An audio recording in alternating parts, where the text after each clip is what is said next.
Okay, good morning and welcome to our department. Thank you very much to be here. Uh, and my name is Marcello Mele. I'm the head of the department and very glad to open the International Conference on Sustainable Development and Climate Change, 30 years after the laurea honoris causa in agricultural science to Professor Lester Russell Brown. Uh, I'm very glad to open this conference dedicated to an important milestone in the history of the School of our agricultural science in Pisa. Last year, we celebrated 180 years after the foundation of the School of Agricultural Science in Pisa, that was born in the middle of the 19th century. And it is the most ancient school of agricultural science in Italy. Someone say in Europe and in the world. I don't know, but for sure in Italy. The school was born thanks to the initiative of one of the most famous Italian agronomists, the Marquis Cosimo Ridolfi. Since the beginning, our School of Agriculture put the sustainability of agricultural systems at the center of its research and education activities, contributing to the formulation of the theories at the basis of the agroecology concept. First Cosimo Ridolfi and then his successors, such as Pietro Cuppari, elaborated an innovative vision about the farm as an entity in equilibrium with all the elements of the ecosystem: soil, microbes, water, air, plants, and animals. According to this vision, the agricultural activities must preserve all the primary elements of the agroecosystems in order to maintain the productive capacity of the farm a long time. This vision is now a foundational concept of the ecological transition of the agriculture promoted by the European Union. Along the history of our school, the knowledge at the basis of sustainable agriculture was further developed, becoming part of the genetic code of our school and characterizing the School of Agriculture in Pisa at national and international level.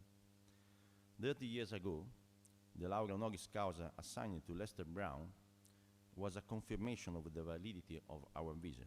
In fact, what Lester Brown affirmed with his theory about the sustainable development of the world was very close to the vision sustained by Cosimo Ridolfi and his successors. As a consequence of this cultural and historical pathway of our school, it is not surprising that today we also celebrate the birth of the last Master of Science degree of our department, named Sustainable Agricultural System. It's the new Master of Science that we have opened this year. This Master of Science degree is based on the most recent scientific acquisition about the application of agroecology theory together with the development of a circular economy concept and the precision farming technologies in order to maximize the efficiency of farm systems and at the same time to preserve the equilibrium of the natural resource of the ecosystems. The didactic structure of the Master of Science degree include at the first year a common core group of disciplines about the main livestock and crop system. At the second year, students may choose different curricula that explore specific aspects of agricultural system: agroecology, quality of products, precision farming, agro-industrial system, and bioeconomics. This approach offers a large spectrum of disciplines that are directly linked to the main research lines applied in our department. The final aim of this new Master of Science degree is to offer an opportunity to our students to be part of the exciting process of the ecological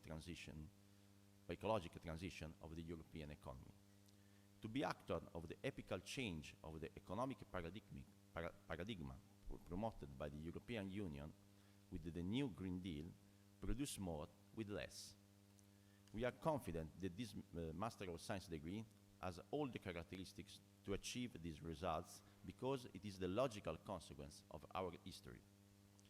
So now, before to officially open the Congress, I would like to thank all the members of the organizing committee. First, Professor Giacomo Lorenzini, where is he? Thank you, Giacomo, Cristina, Silvia Pampana, and all the people. I hope to not forget anyone, but there are several people collaborated to organize this conference. I thank you all these people, and also Rosanna Bertozzi from our library, who is responsible to, and Silvia Pampana to have found all the books in you can find here in the room close to the Aula Magna. And I would like also to thank all the staff of the Secretary, including in particular Letizia Mazzoni, who collaborate a lot with us to organize this conference. And I would like to thank, obviously, all the speakers from our department and from the other Italian organization, and also speakers from abroad. Someone is present here in the room. Thank you very much, John. And Anne Motte is coming from Rome. And also thank you very much to the speakers connected online. And thank you very much to Professor Giorgio Di Freddi to accept to be here to moderate the conference.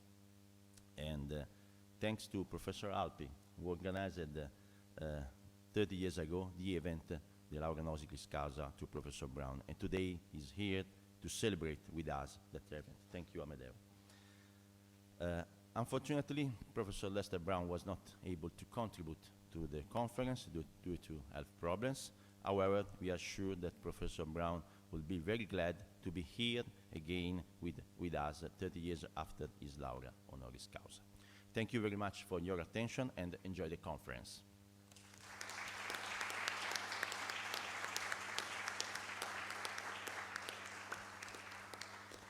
Okay, now, according to the program, the conference may start, and I introduce to you Professor Giorgio Di Freddi, who is very well known, so it's not useful to an introduction to Giorgio. And please, Giorgio, can you start to moderate the conference? Thank you very much. Thank you. I'm very glad to be here. There is no particular reason for me to be here, but I discovered two this morning. One is that I think that these are the reasons you invited me. The first one is that my name is George. In German is Georg, and I see that you put my name all over the world, so that's probably a reason, right? And the second reason is that you're all experts in the topic of today, sustainability, so you wanted to have a broader audience, so you invited somebody who knows nothing about it, right? So in that case, it would be a general discussion. But it's a pleasure, actually, for me to be, first of all, not to moderate, but to instigate maybe the discussion and to learn what you have to say. So the first speaker is Amedeo Alpi, who, as you probably know him very well. And it was him that 30 years ago actually decided to give the laurea honoris causa to Lester Brown. And his title is actually, as you see here, the Lester Brown, a scientist well ahead of his time. But the interesting thing is that when somebody is ahead of his time, nobody knows about it, right? So instead, Professor Alpi was also, together with Lester Brown, ahead of his time, and he knew where to look. So he's going to tell us about the lecture that Lester Brown gave. I read it yesterday for the first time, of course, and I was surprised. This is a lecture of 30 years ago, and it's absolutely modern and very well suited for our times. So let's hear about it from Professor Alpi. Thank you. And I would prefer to stand up, okay? So 30 years ago, the dean of the faculty, Professor Luciano Jacoponi, an agricultural economist, called me to inform me that he had in mind to celebrate the 150th anniversary of the foundation of this faculty. And one of the most important events that he was planning was to deliver, oh, thank you very much. See, was to deliver an honorary degree to a very distinguished person in the area of agricultural sciences. And so he asked me names for this honorary degree. After a few days, I went back to him with a little group of names, distinguished professors, mostly related to plant biology, because I'm a plant physiologist, so I selected people very expert in that area, ranging from plant botany, plant physiology, plant biochemistry, and plant genetics. Most of the people were belonging to these areas. And he said, okay, thank you, but I prefer something else, to be more expert on general agriculture. And I agreed with him. For the second time, he was right. So I thought again of this, and when I went back to him, I presented one guy in pole position, I will say, for the car race. One was in pole position and the others in second position. In first position, I made the name of Lester Russell Brown, because he was representing really agriculture. What Giorgio Di Freddi said is just right. He was thinking already, although he was presented as agronomist. Lester Brown presented himself, and all the others presented him as agronomist. Later on, with years, this changed. If you go today in net, the internet, you see that Lester Brown is presented as global environmental analyst. That's what it is now. But he used to be agronomist. So Luciano Coponi was very happy with this, and he presented the name to the special committee and then to the faculty meeting, who strongly approved this name. So I like to begin, or just to summarize, making 150 years of story, which is a long story, a short one, okay? So I will not be talking for years and years, as Pannella used to do in the Italian parliament. You remember? When he said, colleague, I will be very short. And then he went on for 24 hours or something. I will not do something like that. So when we think about the 19th century, we really think of a period of oscurantism very often. We say, oh, the 800. It's a really backward period. But this, to more careful attention, was not this the case. Remember that just in 1842, when this faculty was founded, just in those years, Justus von Liebig discovered that plants were absorbing elements, not organic substances. This was almost revolutionary, because it changed completely the way the plant nutrition. But just to name one, few years later, in 1861, Louis Pasteur said something very definitive about the spontaneous generation. That means the complicated, organized form of life were generating from mud or from hay. Some doubts originated much before him. For instance, Francesco Redi in 1600, so in the 17th century, he said that the deal was not true. But his experiments were some kind of wrongly planned, were not convincing. And still 1 year later, in 1700, another Italian scientist, Lazzaro Spallanzani, showed that the spontaneous generation was not taking place, but again was not convinced because of the poor planning of the experiments. But Pasteur, in 1861, made the final experiments, and very good planned, with extremely fine, elegant experimentation, showing that the spontaneous generation was not true at all. So the biogenesis was true.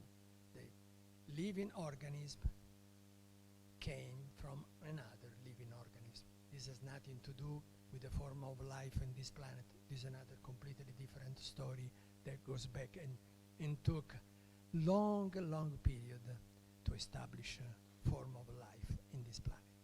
But the spontaneous generation, it was a theory kept for century and century, then was completely disproved by Pasteur. Few years before Pasteur, another man, this is a really giant man from 19th century, Charles Darwin. Charles Darwin wrote in 1859 The Origin of the Species.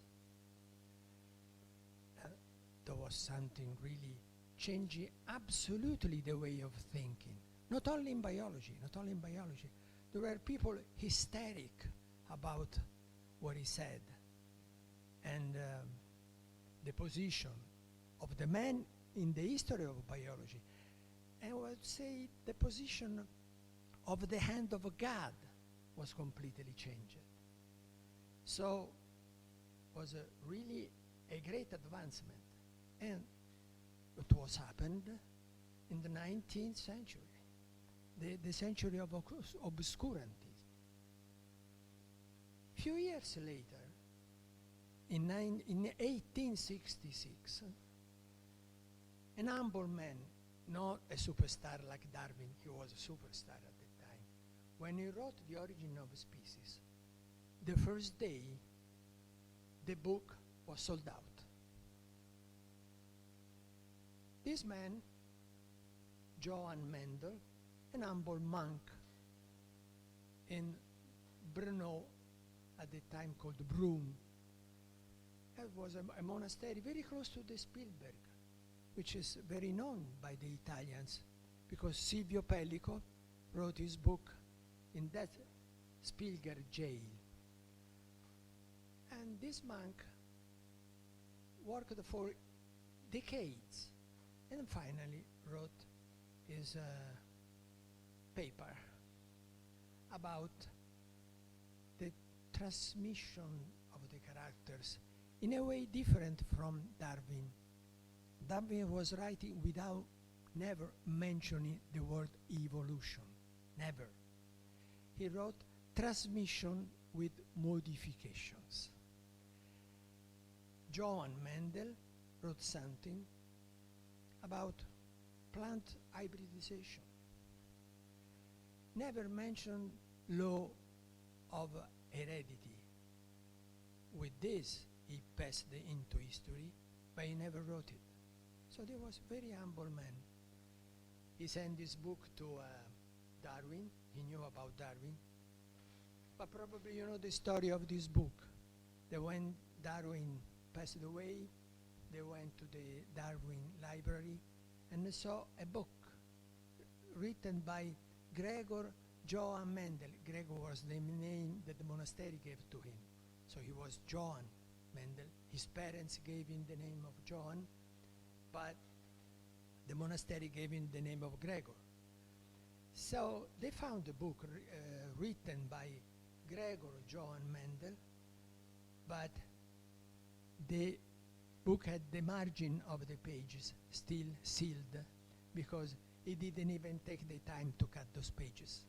Darwin, just Darwin.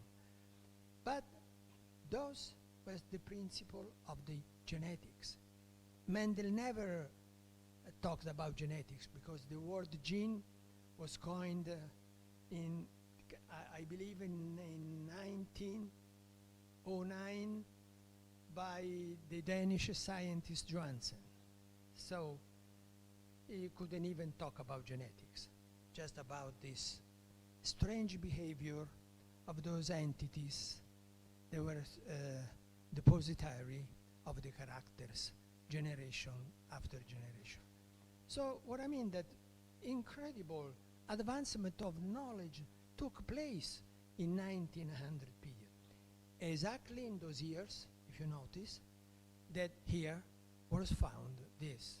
So we are really proud of this fact.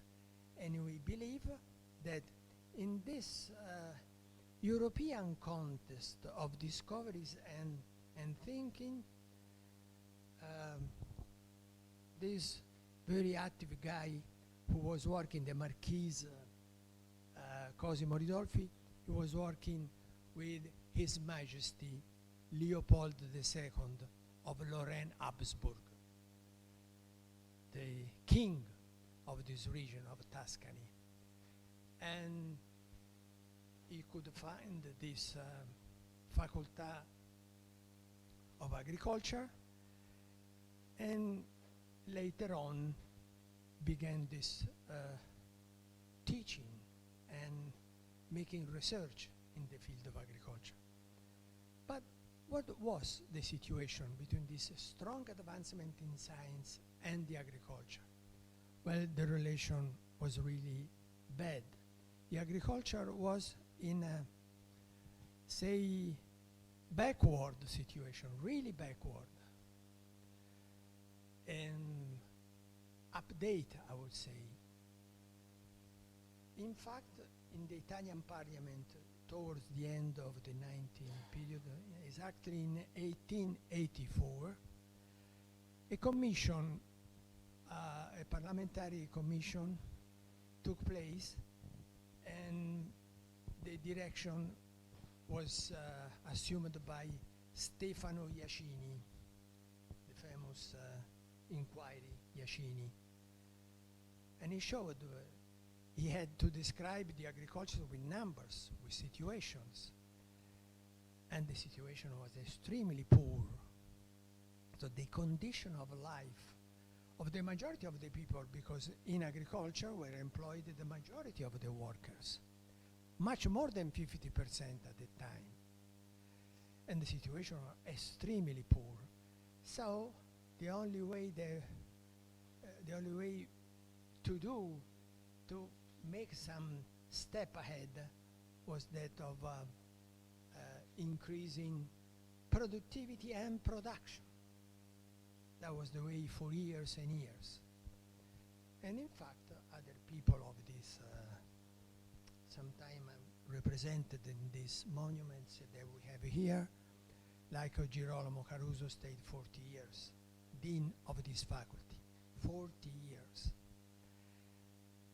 And the agriculture was slowly by slowly becoming an activity with technical expertise and increasing, going through all the technical advancement that we know.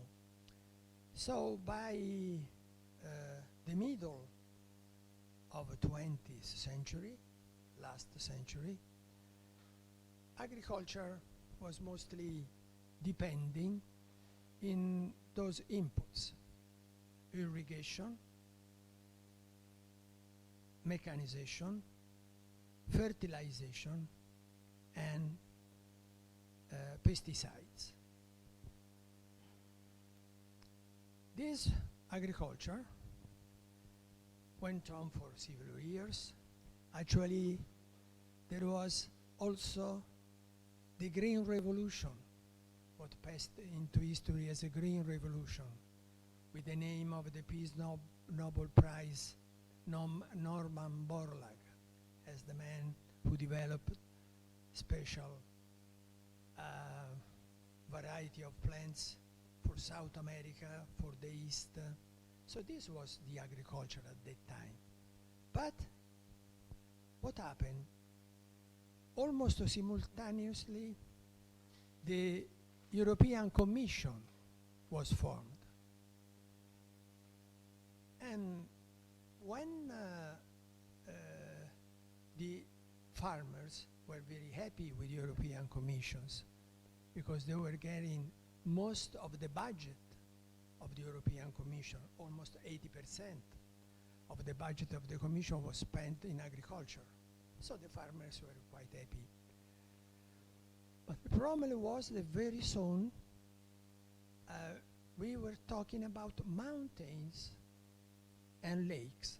The mountains were the mountains of grain, of seeds, especially grains. They were accumulating because we are producing too much. And also milk, we're producing just too much of milk and dairy products derived from it. So this problem came, and the politics of European Union was completely changed.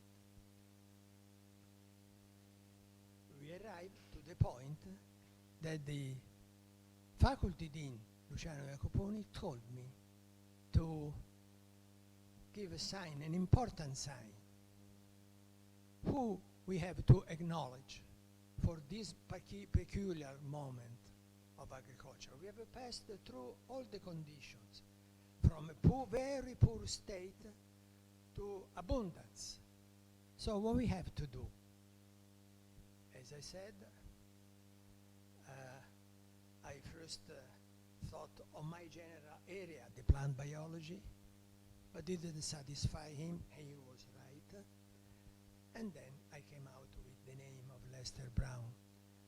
Why he accepted? But because Lester Brown had a completely different approach. He was considering the global situation. I have one of the book, but there are many books. I think that Rosanna, I don't see her, but he made a very good job, I say, collecting books from all over the library of this country. And we have now the papers of Lester Brown. He was not a scientist in a classical term, in the sense he dedicated only to a very strict piece of knowledge his life. He was enlarging his vision to all aspects of agriculture, and not only agriculture. So that vision was teaching us very much, because even today, when we think of a territory, let's say simply marginal, like the Italian territory is marginal to the whole planet. But when we think to that territory, we must to bring in the general vision the global vision. So we have to think about agriculture in Italy, or anyhow, think about the Italian territory as a piece of this planet, which became more and more smaller, more and more, all the aspects are linked, and so we should be very grateful to the man who walked with me in Pisa.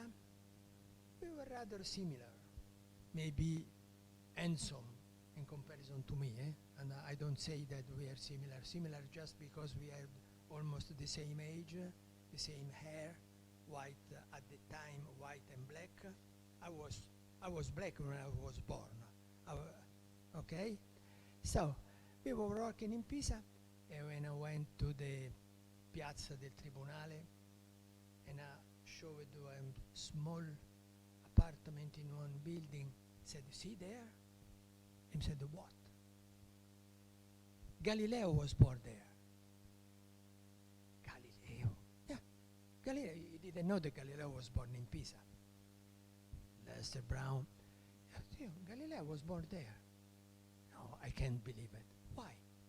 You can imagine for United States what we would have done for it. Because I said, there is an architect there. It's a private room, so we cannot go there. It was, say, surprised. Say. So this was Lester Brown, a great man who is teaching us today, as yesterday, that everything we do has a very complex relation to all the others. Thank you.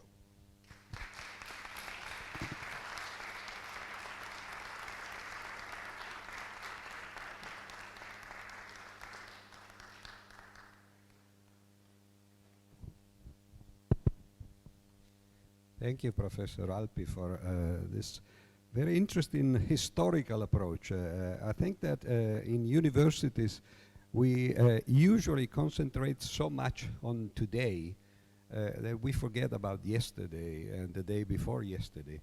If I can just add, for example, you quoted Redi. I strongly advise the students to read Redi's book, because it's a fascinating book that tells, day by day how he actually performed the experiments. And you see how those people, centuries ago were actually very much, again, ahead of their times. Maybe today in the discussion we could discuss whether it was really Pasteur who disproved the theory of generation, self-generation, or if it wasn't Spallanzani that you quoted. But again, reading Spallanzani's work is a fascinating thing, And Spallanzani was also some kind of a madman scientist who inspired writers to write about him. And poor Darwin, who's always blamed because he didn't read Mendel's works. But, he didn't know what was written in them, It's obviously after the facts, it's easy to say, everything was there, But if you don't read it, you cannot know it, right? And of course, he was receiving hundreds of works. But you also quoted the European Union, and our next speaker, who's Gianluca Brunori.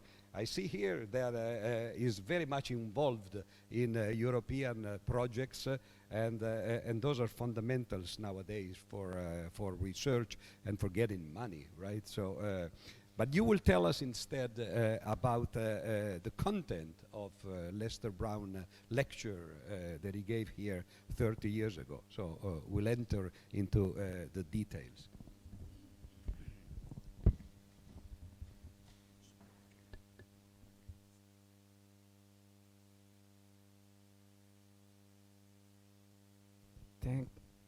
Thank you very much. Thank you. Yeah, sorry. Yes, that's Brown.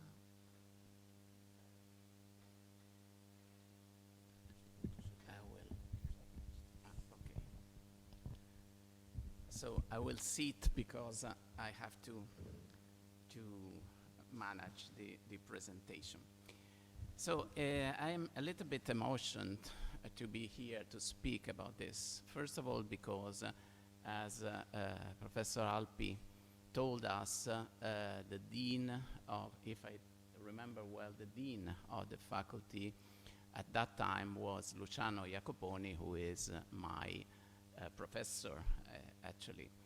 And when Cristina asked me about the possibility of intervening here, I told her, but where I was during 1991, because I didn't remember that there was this event.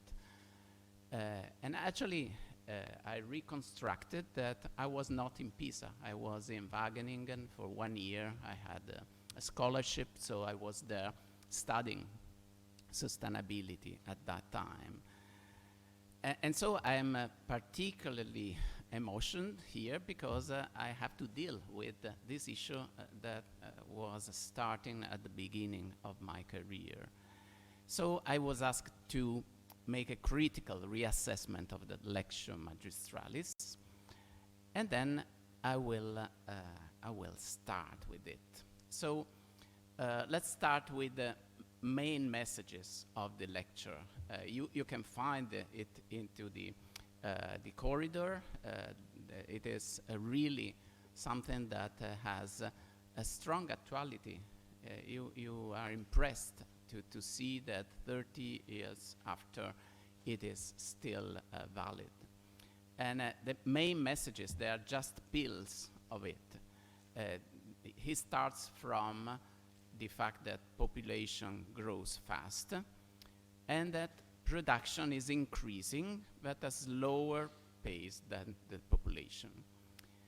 And the focus of Lester Brown is that climate change and environmental pressures are reducing the world production potential. And he also spoke about responses, what to do. And he already addressed what we call the green revolution. At that time, for example, my generation has been grown up with the myth of the green revolution. So higher yields, fertilizers, irrigation, high productivity of the fields. But according to Lester Brown, these responses were inadequate. And also because at that time there was a lot of discussion about genetic modified organisms, and it was at least uncertain about this. And so he says that there are only two possible solutions.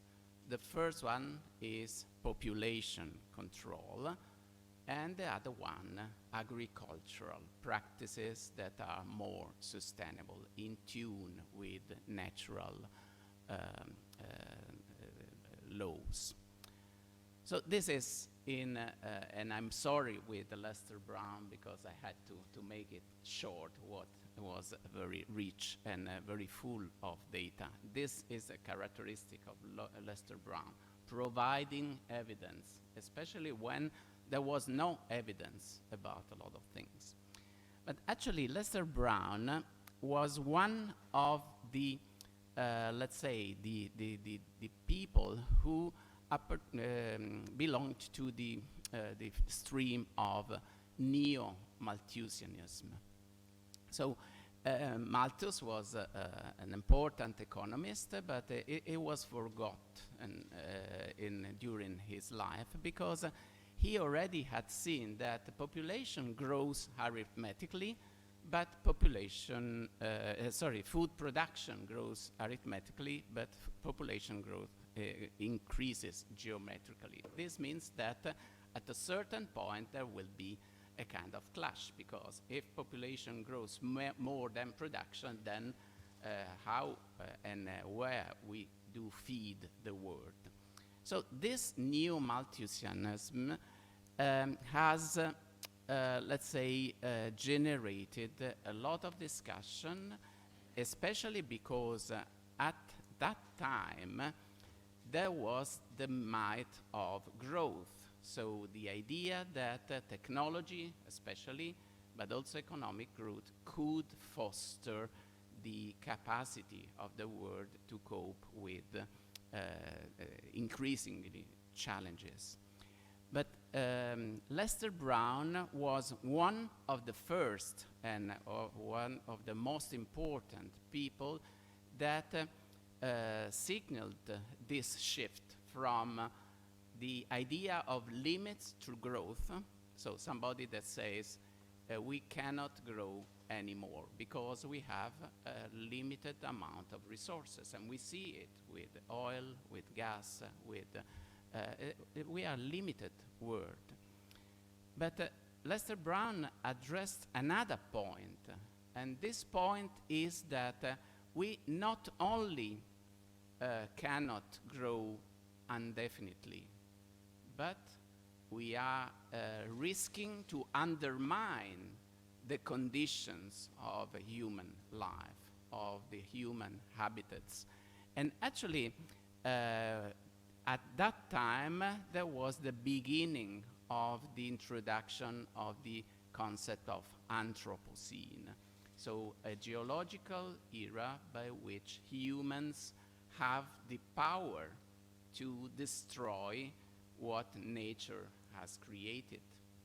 So, and this is something that was very strong in the debate at that time. After 30 years now, we give it for granted that we have to be careful about the, let's say, the management of our nature. But at that time, there was the idea that human could control everything with technology, with management, etc.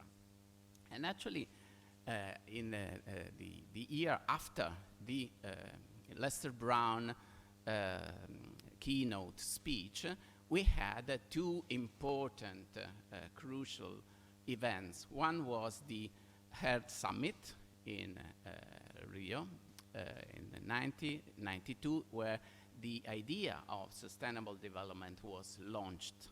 And we had the first report of the IPCC, so the International Panel on Climate Change. So Lester Brown belonged to this movement that put the issue of sustainability at the core of human activity and human debate. So you know that since then IPCC has grown a lot, so it's providing scientific evidence and scientific consensus, what is more important, because there was no consensus at that time. And during that time also another panel, international panel on biodiversity has generated, because also biodiversity together with climate change are considered the two crucial aspects for human life. So why I'm, let's say, stressing this aspect of, let's say, consensus?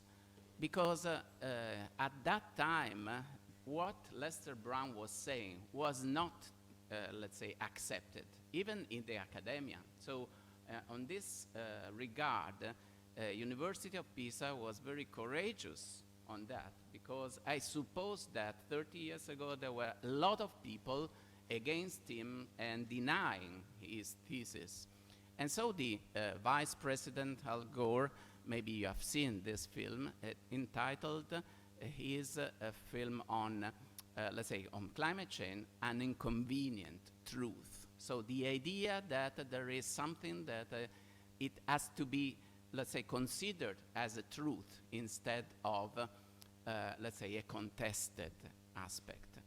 And in these 30 years, we have still this debate, but we have seen that now people who denies that, for example, there is climate change, and climate change is, let's say, induced by humans, is now kind of minority. But at that time, there was a debate. United States were not convinced at all. A big part of it was not convinced at all about the importance of climate change and the, let's say, the human responsibility on it. Now we know, this is a hugely quoted paper on Stefan Rockström and especially the Stockholm Institute for Resilience, that have quantified some critical points of the planet. So the idea with Stefan and his keep is to measure, let's say, the temperature of the planet. So as we do it when we see, we feel a little bit sick.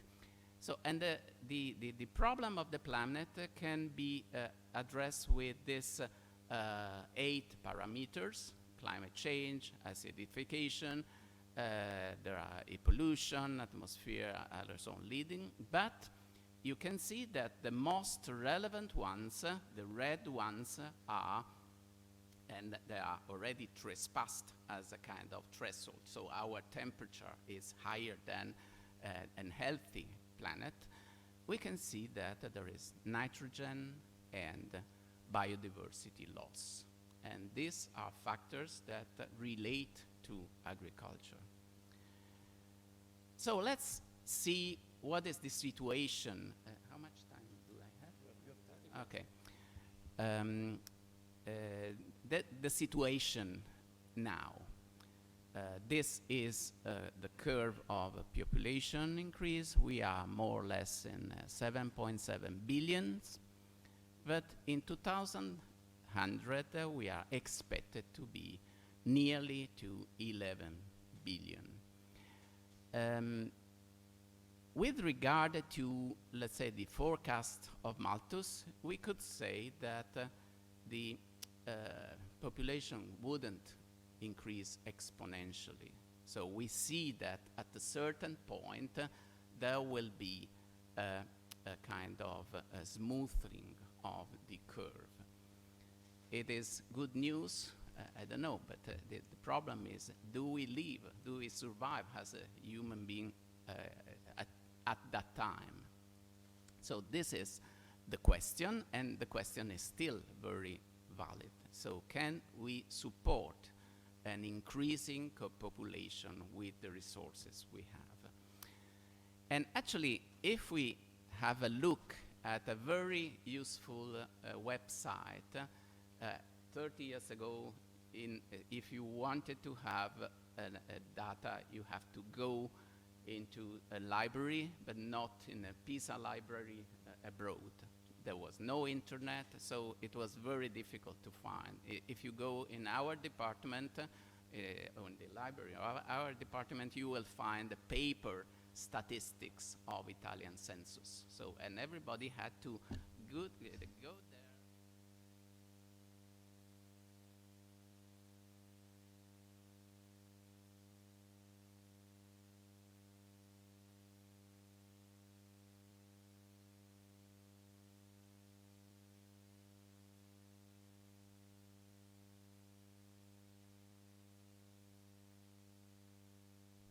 Okay. Yeah, and this is the data of the growth of pro capita kilocalories. As you can see, there is an increase, and all regions are above the minimum threshold. It is considered sufficient for nutrition, 200 to 2,500 kilocalories. So far, on average, and the Italians know what average means. Trilussa told us that it is the average. If I eat one chicken and you don't eat anything, we eat half a chicken per head. So we are in a good shape. And actually, this is the situation. So the production is at the moment sufficient, but as Trilussa says, there are problems in inequality. So when we talk about food security, we have to consider not only the total amount of production, but also the distribution of food among people. And this is really another matter. But also there is aspects that relate not only to production, but how production is organized and consumption is organized. And we see that we call now food system, because beyond agriculture, we have a lot of actors, and they are very powerful, and they, to a certain extent, determine how food is produced, distributed, sold, and consumed. And there are some signs, and already Lester Brown addressed it, that there will be tensions in the markets. So this is the graph of the food prices. You can see here in 2007, there was a huge crisis. Food prices doubled or more than doubled, and there were a lot of riots around the world. So the Arab Spring was generated by it. And since then, and we know now that these agricultural prices are volatile, so they can go down, but the trend is to increase. So this means that there is something that's, let's say, a critical point.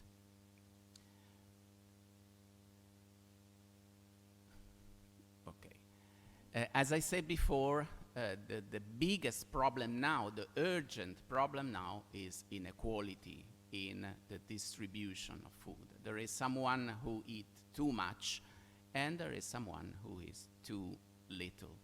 And you can see where the distribution of inequality is in the world, despite all the efforts to address food security. This is the map of the status of the Sustainable Development Goal 2, so 0 hunger. You can see that where there is dark, we are much far from 0. And the situation is something that is concerning, I think. Still 1 billion of people is starving in the world. But at the same time, we have seen that production has grown, and we see that what is the drivers of this growth? In the end, there are many other factors, but fertilizer consumption is the driver of growth. And the bad news is that, first of all, fertilizers should be, let's say, given with a criteria, because as we will see, in some cases, fertilizers are polluters. But also, the problem is that fertilizers are not infinite. So we have to mine them, and we have an amount, limited amount of fertilizers. So to what extent this curve can grow?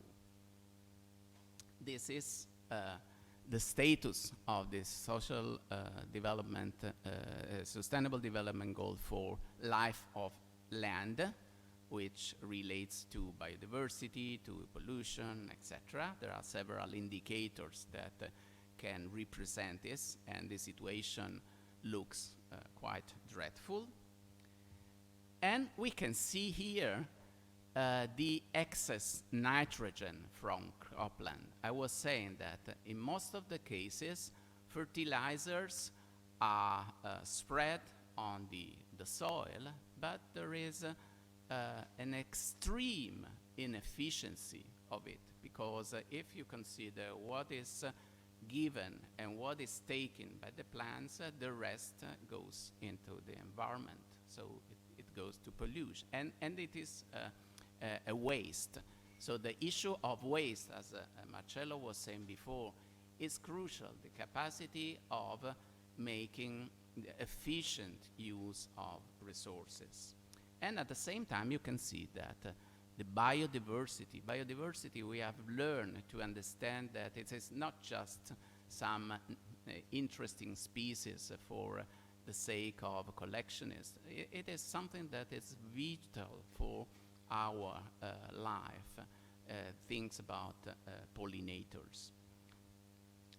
And this is another picture about land that is degraded.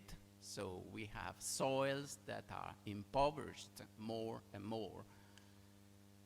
But there is also another aspect related to efficiency and waste. We see that some people in the world eat too much of some food items, and too little of other food items.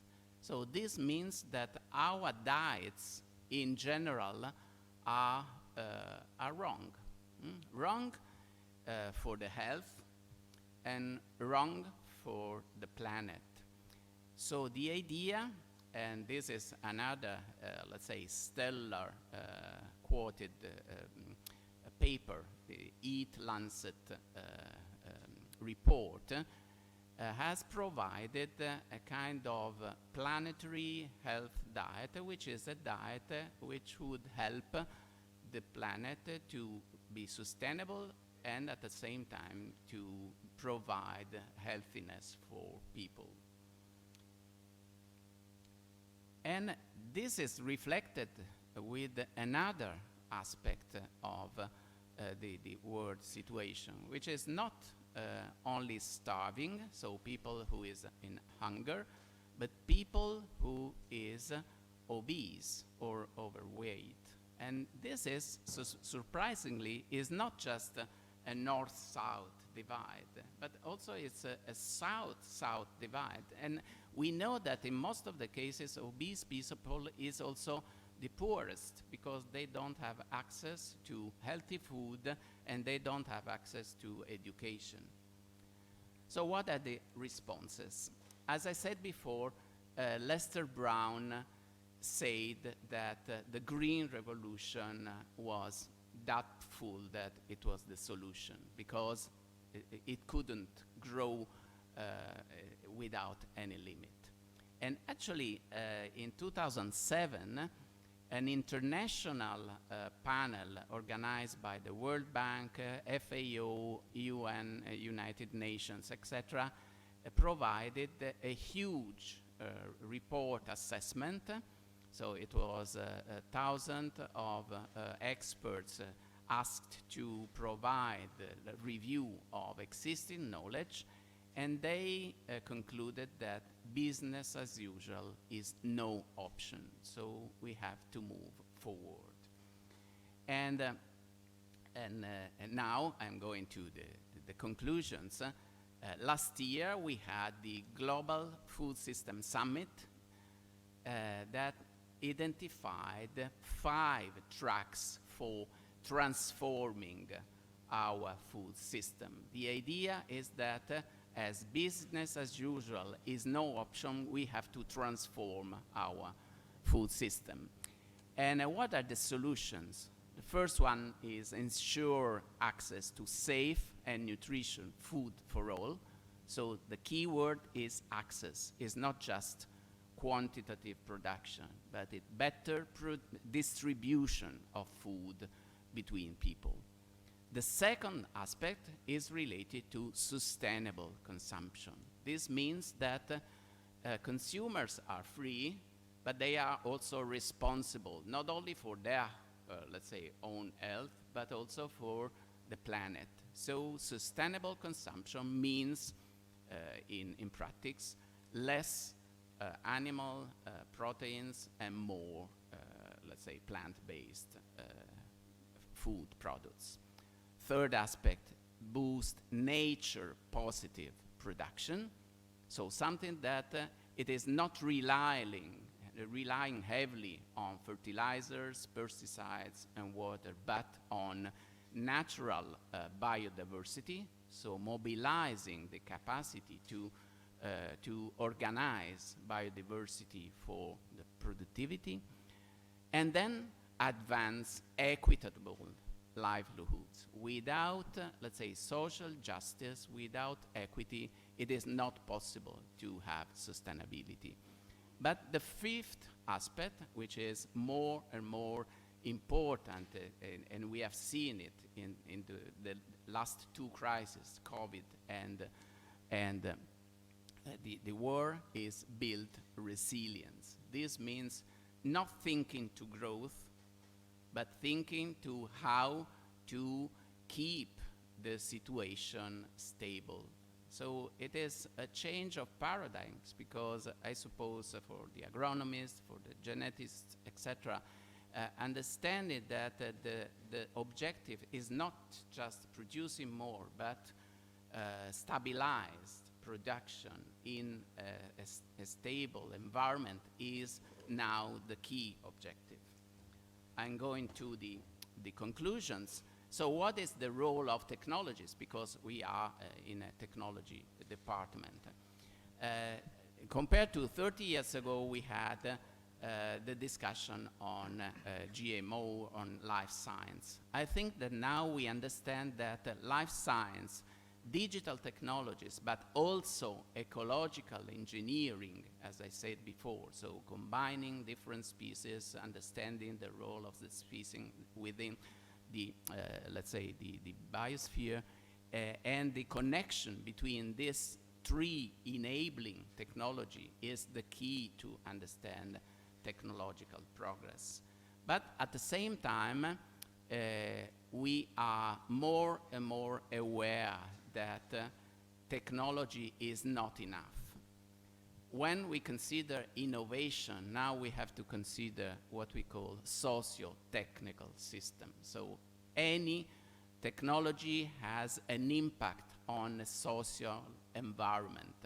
If you want to reduce production or if you want to reduce consumption, you need to have a social innovation, change mentalities, change routines. And so we need social, institutional, together with technological innovation.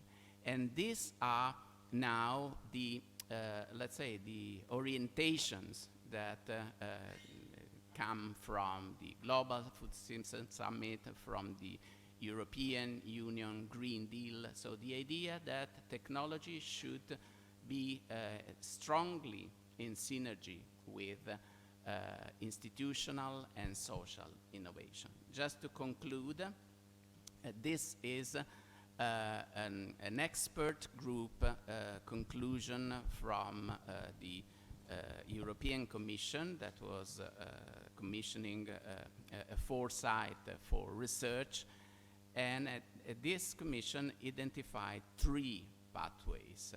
The first one, again, is related to nutrition, so sustainable diets, but the second one is circularity, so reducing waste by creating circular economies at all levels, including agriculture, of course. And the third aspect is diversity, so creating the conditions to diversify the system, which means biological diversity, but also economic and social diversity. And with this, I would like to thank you.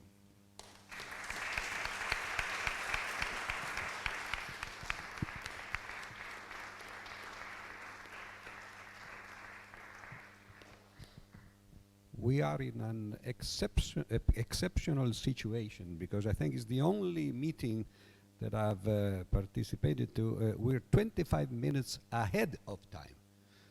So maybe we can start the discussion already so we can immediately have some reactions. And maybe I will ask some questions, and then maybe some of the public will also have some questions. The first thing, if some of you is interested, there is an Italian translation of Lester Brown's lecture that is available on the department site.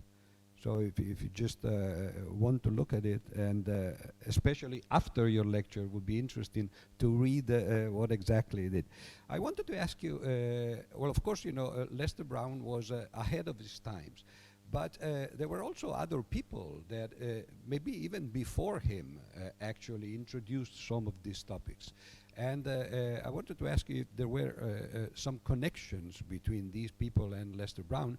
In particular, I have in mind 2. The first one is the Pece and the Club of Rome, the report. I was at the time a student, I remember, in university, and we all read it at the time, beginning of the 1970s. It was called The Limit of Growth. And it was the first time, I guess, that mathematical models were used to make forecast in the long term and to see what was happening. I don't know if Lester Brown quotes the Limit of Growth report and if he was actually influenced by this. And the second one is a very successful one, is Crutzen and Molina. With their understanding of the reaction of the ozone cycle and the solution almost instantaneously of the problem of the ozone hole, right? And they got the Nobel Prize, I think, in the 90s, more or less at the time when he gave the lecture. You know if there were any connections between Lester Brown and these people? Actually, I would be surprised if they were not. I'm not aware about the connections, but I'm sure that because they are, Pecei is a little bit earlier than this, because it was already in the end of the 60s, I think, yeah. And so, but I think, yes, actually, I say that there is this neo-Malthusianism, which was strongly attacked, not only from the right, but also from the left, because the idea of productive forces was very strongly also in the left. So at that time, there was somebody, and Lester Brown and Pecei was another, that said that we have to build a different type of economy. This was the real message. And I think that they were definitely in contact with each other. And yes, with Crutzen, who spoke about the Anthropocene, yeah, it is, I think he is the one who introduced the term. I would also like to say that another of the key persons in this debate is James Lovelock, with the Gaia hypothesis. Also, he was very strongly attacked. Maybe Amedeo knows better than me, because he says that the biosphere is an organism. So it is a quite, let's say, strong paradigm, because he saw the planet as a system and has a unique, let's say, a body. Of course, you have to be able to go beyond the current definition, and you open your mind. It's more or less, no, more or less, I don't know, but for example, when Mancuso says that the plants communicate, so you have really to open your mind and to try to understand what is mean.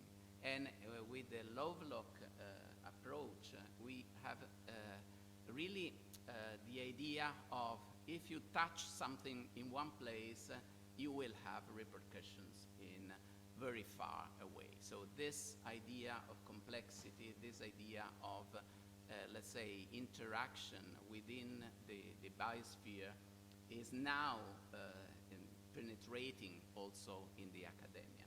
Maybe at that time, Pecei has a more mechanistic approach, because he used mathematical model to demonstrate that resources were not sufficient. And Lester Brown is probably in the middle, because he provides also solutions for this. But I think now the challenge is really to understanding the systemic complexity of life. There's another thing that came to my mind, which is Lorentz equation of weather. You know, the butterfly effect. You know, if a butterfly flips his wing in Brazil, you know, then there will be a tornado in the Philippines or whatever. You know, this is again, you know, a global connection of the whole world. But you wanted to say something? Yes, about the relation between Brown and Pecei. I talked to him when he came here. I asked him personally if he knew Pecei and his work. At the time, he didn't know much.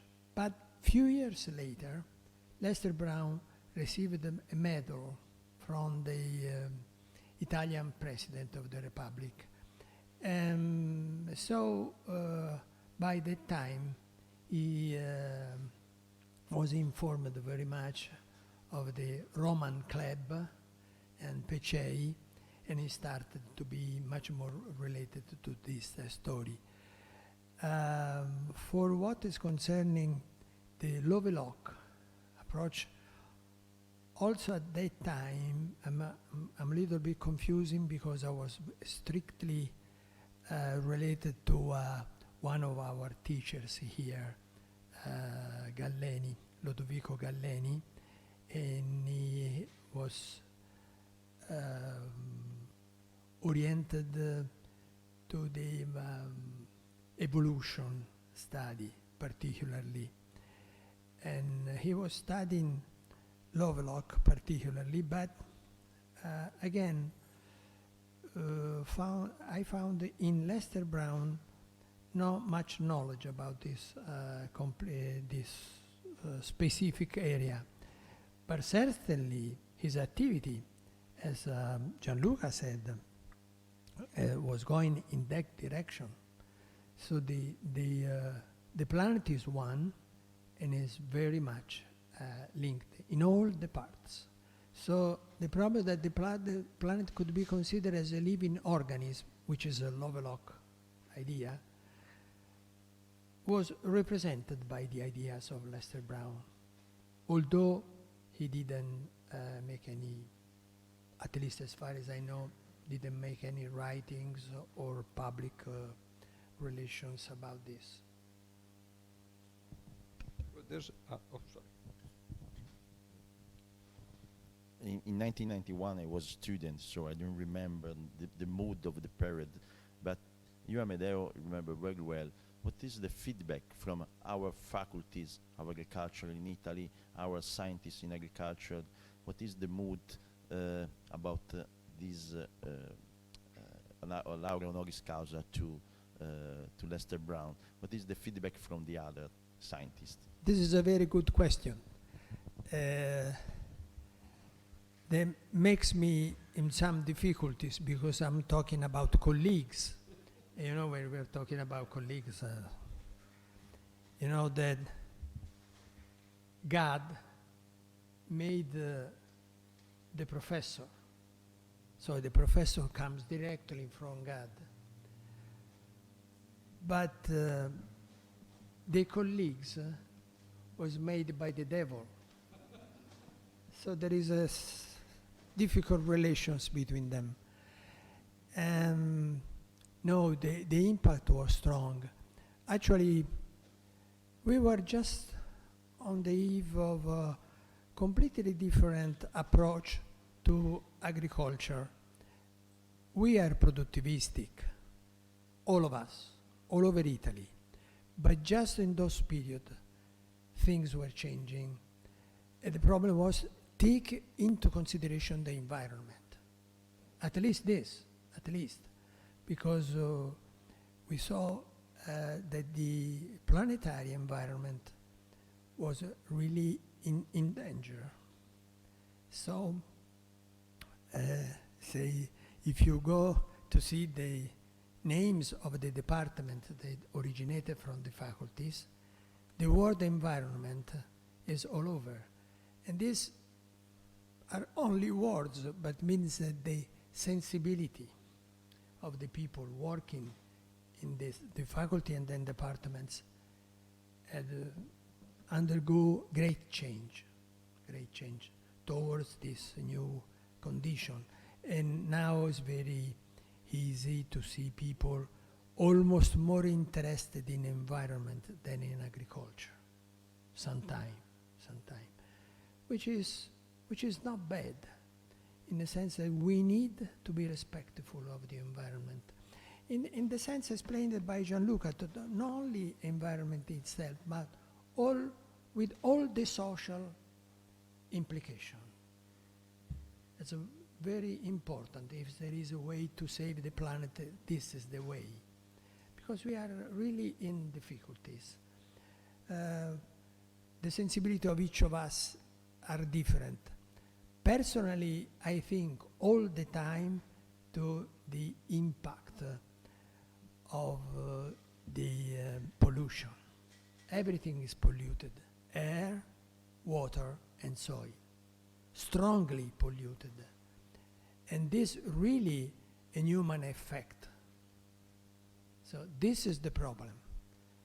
The terrible pollution all over. Since you spoke about the devil, let me play the devil's advocate, because you talked about the biodiversity, right? And even now, just in the last phrase, you said, you talked about, so to speak, saving the planet, which is some sort of a motto, right?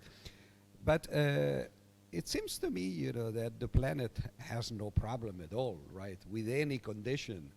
You talked about pollution, for example. If you think about the atmosphere in the first 2 billion years of the life of the Earth, of course, there was no oxygen, for example, And when oxygen came, we call it the oxygen catastrophe, So in a sense, what was a catastrophe for somebody, it became the possibility of life for us, right?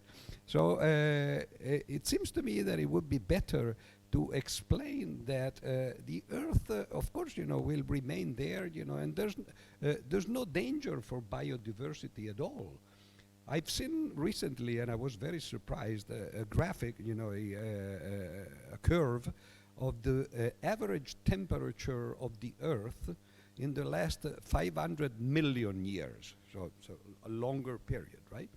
For 2/3 of the last 500 million years, the temperature was so high that there were no ice at all on the Earth. No, the polar, the north and the southern pole were completely without ice. But this was the time when life was more diversified than ever, because it was after the Cambrian explosion. So in the sense, the temperature, or better, life is compatible with very high temperatures. And so we should stress the fact that it has nothing to do, the climate problem has nothing to do with the planet itself. It has to do with man. So it's man's life conditions that are at stake. So of course, if we want to survive, we have to change fast, and well. But it's nothing to do with the planet itself. Do you agree with this? Or? No, yes, I agree. I don't know if Gianluca want to say something, but I agree completely with you. When you say,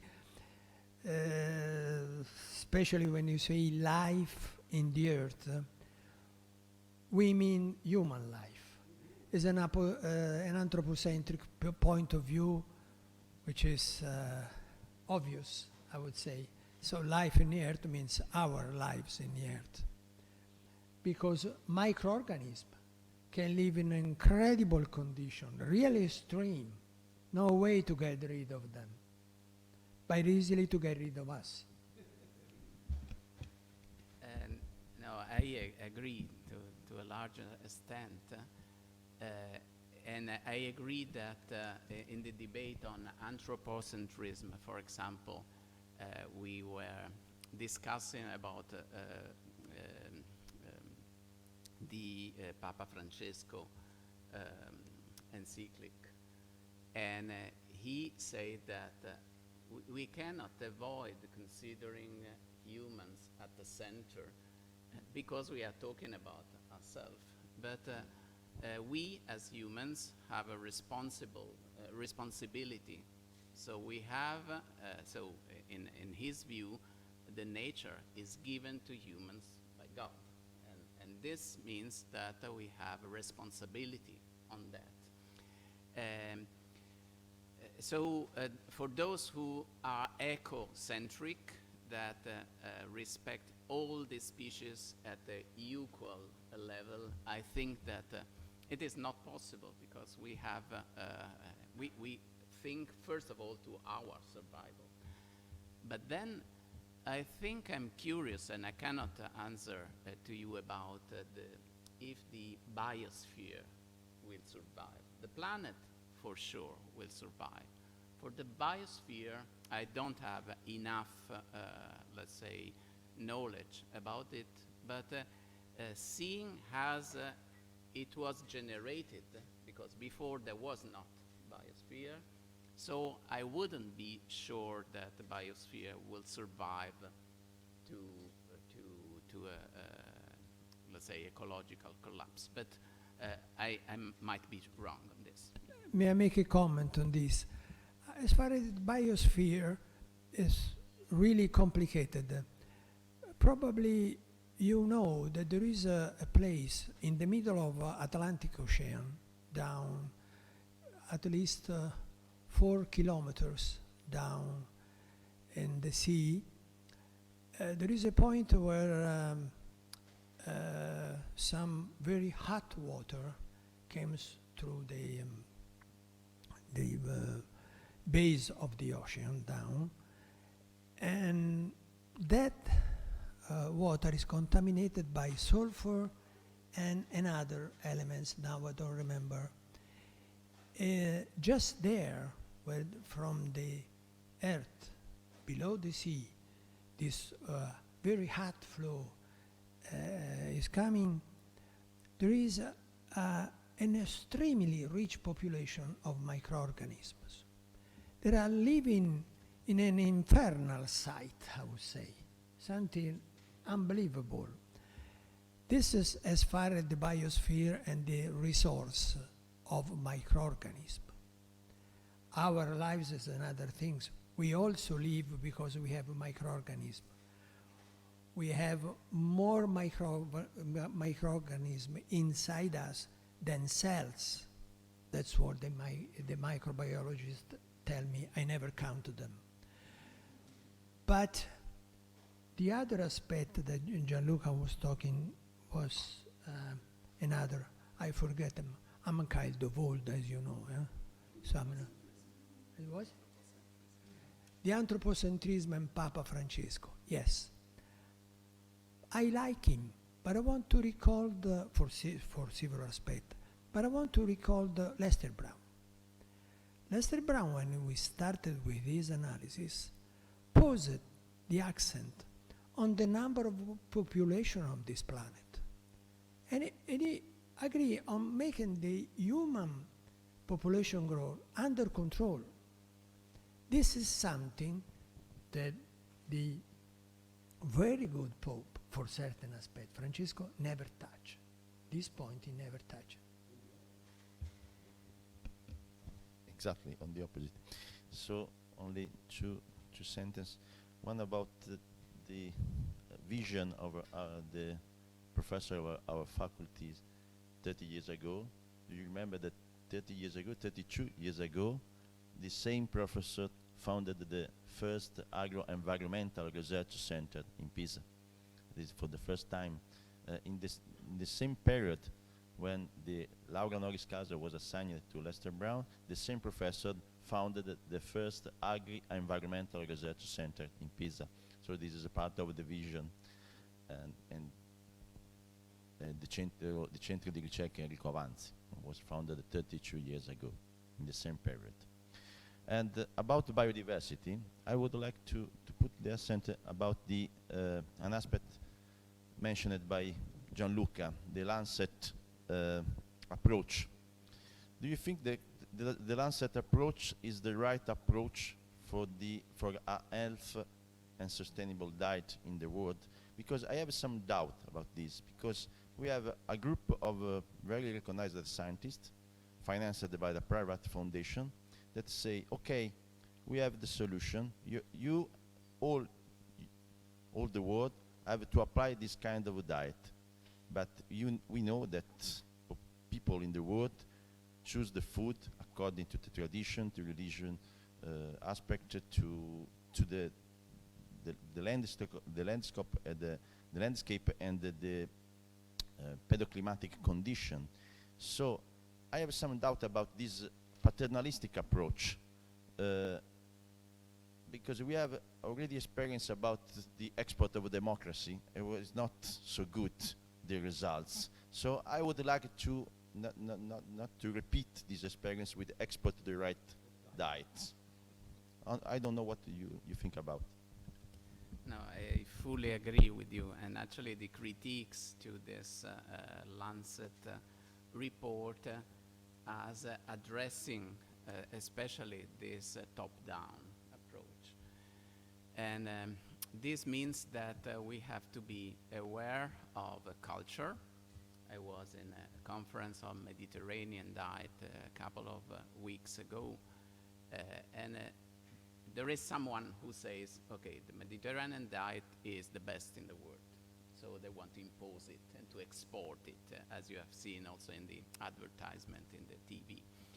But most people are aware that the key is culture. So the idea is that we should multiply cultural approaches to diets and look to planetary, let's say, diets in each culture, because we have the Norwegian diet, we can have the Chinese diet, and we cannot apply Mediterranean diet to the Chinese. So I think that on this regard we have to do a lot. So instead of having top-down approaches, looking at specific contexts, and for example, there is a shift, a semantic shift from the idea of food system to food systems. So we are talking about food systems, and which of them have a specific ecology, a specific characteristic. And we have to study them, and we have to identify the best solution in a specific context. I think that with regard to population, you may know that China has applied very rigidly this. And now they are seeing that in a couple of decades, they will be an old society. So they have having troubles. So the policies of population control have some benefits, but they have some also, let's say, pitfall. Also because they are paternalistic, they are top-down. So I think it is important to think in terms of population control, but again, considering and starting from education and culture, because this is demonstrated that it works. So we should focus much more on that rather than thinking to rigid requirements that risk really to make us fall into undemocratic situations.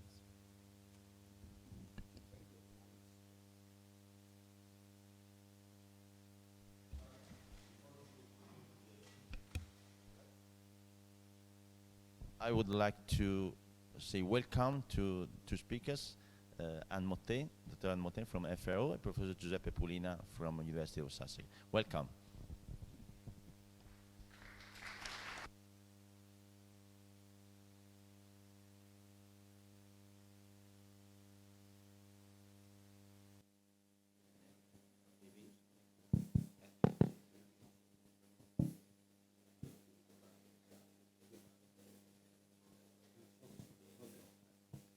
Okay, I think we can start again. This time we are a little late, so we became Italian again. So we will start with Jessica Duncan, which is a video that should be sent automatically. And afterwards, when there will be the discussion, especially for the students, if you prefer, you can actually ask questions in Italian. If you don't feel comfortable with English. E se questo è il caso, se gli studenti che non amano parlare italiano, nella discussione possono naturalmente fare domande in italiano.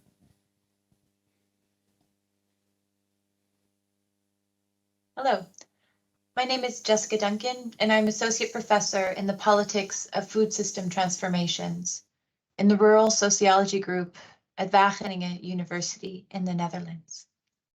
I'm sorry I cannot be present at this important and celebratory event. I'm in Bonn supporting efforts to design a sustainable livestock strategy for the EU. But it's always hard to turn down an offer to come to Tuscany, and even more so to miss this opportunity to engage fully with you all. My work focuses on the governance of our food systems and the way different values, cultures, and ways of knowing interact. I'm deeply curious about how these interactions can facilitate or block transformations towards more just and sustainable futures. I've been asked to reflect on the role of culture and context in these transformative processes, and this is an enormous topic with plenty of contestation. So perhaps definitions are a good place to start. And I'm sorry, I don't know how to do this in a more interactive way, but we're getting some old school slides here. So let's start with transformations. When I speak about transformations, I'm specifically referring to the destabilization of existing behaviors, social practices, infrastructures, technological systems, and economic models, and the building of new ones. In this sense, transformative change implies dismissing obsolete knowledge and ceasing obsolete action, while developing new paradigms, assumptions, methods, and practices. Transformations towards more equitable, resilient, and sustainable worlds are urgently needed, and this demands better systems of governance. Governance, understood here, refers to the structures and processes designed to manage society. In contrast to governing, governance implies more indirect, softer forms of direction from the state, but also other actors like networks, private sector, NGOs, international research institutes, civil society organizations, and social movements. Now, people get a bit bored, even agitated when I mention governance, but the complexity of the problems we face demand coordinated, collective, and collaborative action. And this leads me to my first reflection on culture, the culture of individualism. While we should certainly all do our best to live more sustainable lives, transformations are about much more than individual sacrifice. Indeed, efforts to individualize responsibility, both for creating the urgencies we face and solving them, is something that we need to rage against. Excuse me. This means challenging marketing that tries to convince us that buying oat milk and vegan burgers will save the planet. It means considering carefully the implications of what it means to count our carbon footprints, the carbon footprints of our daily practices, like driving to work and buying food. These narratives of individual change are embedded in contemporary consumer culture and effectively divert focus away from more impactful and structural drivers of climate change and food insecurity. They shift responsibility away from governments and industries that are driving many of these problems. A second cultural dynamic that impedes transformation and reinforces inaction, our cultures of delay, is tied to a cultural but also journalistic commitment to show both sides of the story. Just as news outlets reporting on climate change have historically given disproportionate attention to climate deniers, new research shows that journalists are repeating this pattern when reporting on the science of dietary change. Scientists overwhelmingly agree that countries in the so-called global north need to eat less meat and shift to a more plant-based diet. But newspaper coverage of dietary change often frames this as contested science, presenting the perspective of food industry actors as the other side of the debate. And it is important to restate that the science on climate change and dietary transition is not that scientifically contested. Actually, the issue of climate change itself is not that contested. 93% of people surveyed by Eurobarometer consider climate change to be a serious problem, with 78% considering it to be very serious. And here it gets tricky, because while we need to remain vigilant about claims of contested science, we also, at the same time, need to reject the supremacy or hegemony of science. We need to reject ideas tied to the linearity of knowledge in policy processes. This reductionist approach to knowledge is often still put forward by policymakers and scientists, for example, with science-based tools for rational decision-making or algorithmic governance. This approach presupposes that actors agree on what knowledge is relevant and how and by whom it can or should be produced. It assumes that objective knowledge can be separate facts from values and interests. In this way, claims of contested knowledge and claims to objective truth from science both serve to limit transformational potential by depoliticizing debates. They function to exclude certain types of knowledge, especially indigenous and practitioner knowledge, privileging knowledge which tends to reinforce the status quo. So what now if we reject science as fact, but also reject the contestation of science? Where does this leave us? I would like to propose that it is useful, indeed fundamental, to make a distinction between contested and contentious knowledge. While the science of dietary change and climate change is not contested, it is certainly not conclusive or coherent. There are contradictions, unknowns, and debates. The science is always adapting to new knowledge and changing contexts and circumstances. In this way, science remains contentious. This contentiousness is uncomfortable, but it's also at the heart of transformation. To grapple with contentiousness, we need to find comfort with pluralism.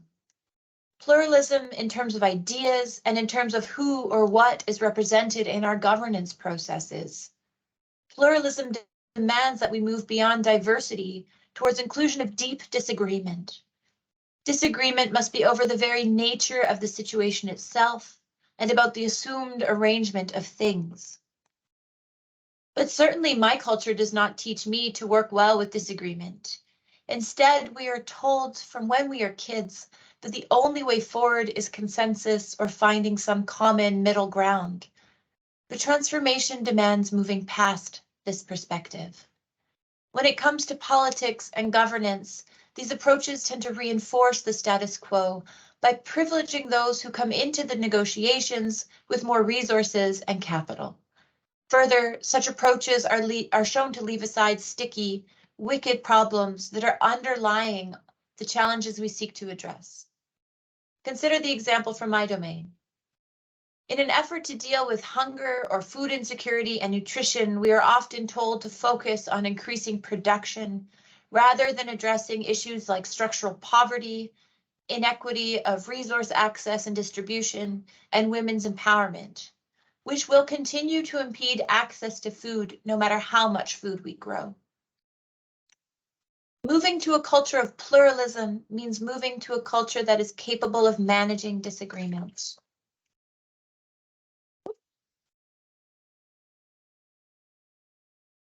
And I mentioned before that we are not good at managing disagreement.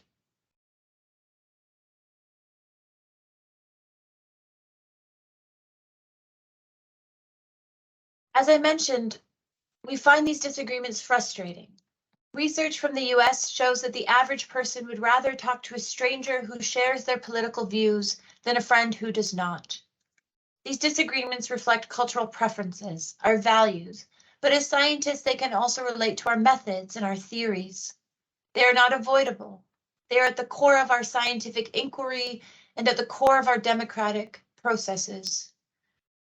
Our role as scientists is not to smooth over these controversies or contestation or contestedness, and there's not to try and solve them. Our role as scientists is rather to seek them out, explore, expand. We have evidence to show that disagreement can be useful for identifying transformative and inclusive pathways. Disagreement can make visible path dependencies, as well as patterns of subordination and power that limit transformational potential. Disagreement can be transformative when actors experience a change in their role perceptions, and when changes among actors' power relations are induced. However, if poorly managed, efforts to pluralize can close down rather than open up governance processes. Transformation demand ideas that push the status quo, and these are not advanced without friction, but that does not make them a hindrance. So to conclude, there are cultural dynamics that currently impede transformation towards more just and resilient food systems and worlds. The culture of individualism that reinforces consumerism and individualized responsibility for global challenges needs to be challenged. This is not a call to abandon individual action, but it is also the case that we will individually feel the impacts of transformation, some of us much more than others. Transformations are not easy, but they are necessary. And our governments have a leading role to play here, a role they are currently not playing. Our role as citizens and scientists is to hold them to account, to demand better policies, and to insist on action. I've also called for a cultural shift in science. I've called on us to walk a tightrope between science as objective and a supreme form of knowing, and a cultural value of showing two sides of a story, creating contestation where there's only contentiousness. I have argued that both these efforts serve to repoliticize transformation, and in line with calls for government action, we absolutely need decisions to be progressing in political and deeply democratic domains. This means embracing contentiousness and pluralism. Changing cultures is hard but not impossible. We can respond to shocks, or we can present new narratives for the futures we want and work towards these. Either way, we need to find ways to work together to demand radical change in which justice and equity are prioritized. I want to thank you very much for taking the time to listen to this talk, and I very much look forward to engaging with you at future moments. Thank you.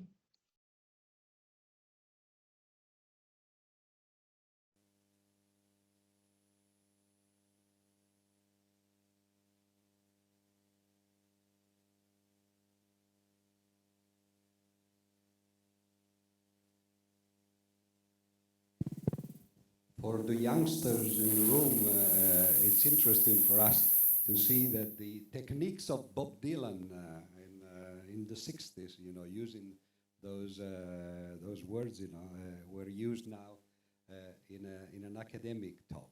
So it's now time for Anne Mottet, who works with many organizations, the Food and Agriculture Organization of the United Nations, and also the World Bank. And she's going to talk about how we can measure transformative change in agriculture.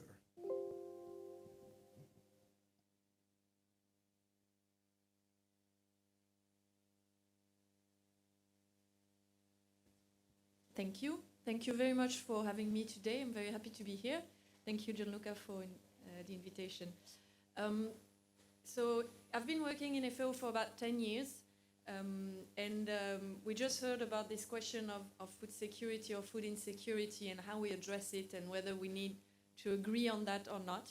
It was very inspiring for me, and it questions a little bit also what the UN system is. You know, do we really need a consensus before we move ahead? I think when we have problems like climate change to solve, maybe we need to move ahead before we reach the consensus. It's really interesting questions. Trying to build on this a little bit, what I'm going to present today is how we work in FAO and with our partners to try and achieve this consensus, even if we're not there yet. And it's about measuring the transformation in agriculture. So before we start, I'm not going to be too long, and the idea is not to be negative or gloomy, but just to list a number of issues that we have with our current food systems. And thank you for reminding me of that. We have a diversity of food systems. And the first problem that we have is food distribution. And Jessica said it very well. When we think about food insecurity, we think about quantities, but we have other dimensions of food security: access, how we utilize food, and also how those dimensions are stable over time. And here you see that the distribution, the access to a certain amount of kilocalorie per person and per day is not equitable in the world. We have regions where we exceed what we need and regions where we are under what we need. So you see here the color code. When we look into a bit more of nutrition, food security is not only about quantities, it's also about the quality of the food. And the nutrition can start with protein. There's a lot of discussions already about protein. Protein is a macronutrient. Then we can talk about other nutrients, iron, zinc, vitamins. They're all micronutrients. But this one here, you see, we have the same problem. And it's even more striking. We have even more inequity. You see, for example, in large parts of sub-Saharan Africa and South Asia, you have very low levels of availability of protein per person and per day. So what's the situation? We were quite on a positive trend for 15, 20 years until around 2015, and today hunger is increasing again. It's increasing in absolute numbers, you see the blue line, and in what we call the prevalence, the share of the global population who suffers from hunger. And you see it's expected to grow even more. The reasons for that we know, climate change and more conflicts in the world. You see also the impact of the COVID-19 pandemic between 2019 and 2020, and you can't see it yet, but the impact of the war in Ukraine will also affect the number of hungry people in the world. Hunger is one form of malnutrition. Other forms are the lack of diversity in diets, which cause undernutrition in terms of nutrients, so nutrients deficiency, and obesity and overweight is the third form of malnutrition.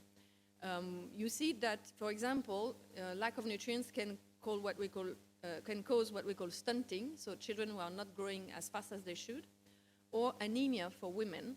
And the figure you see here is that about 1/3 of women in the world suffer from anemia. And I was very surprised when I learned that, but it's actually not only a question of women in low and middle income countries, but also in high income countries. 1/3 of women in the United States lack iron in their diets. It's about the same number in the United Kingdom. I think in France we're around 20%. I don't know the figure for Italy. There are recent studies from the GAIN Alliance, a large network of nutritionists in the world, who are showing that it might be even higher than that. Maybe half of the global population is actually suffering from at least the lack of one nutrient in their diet.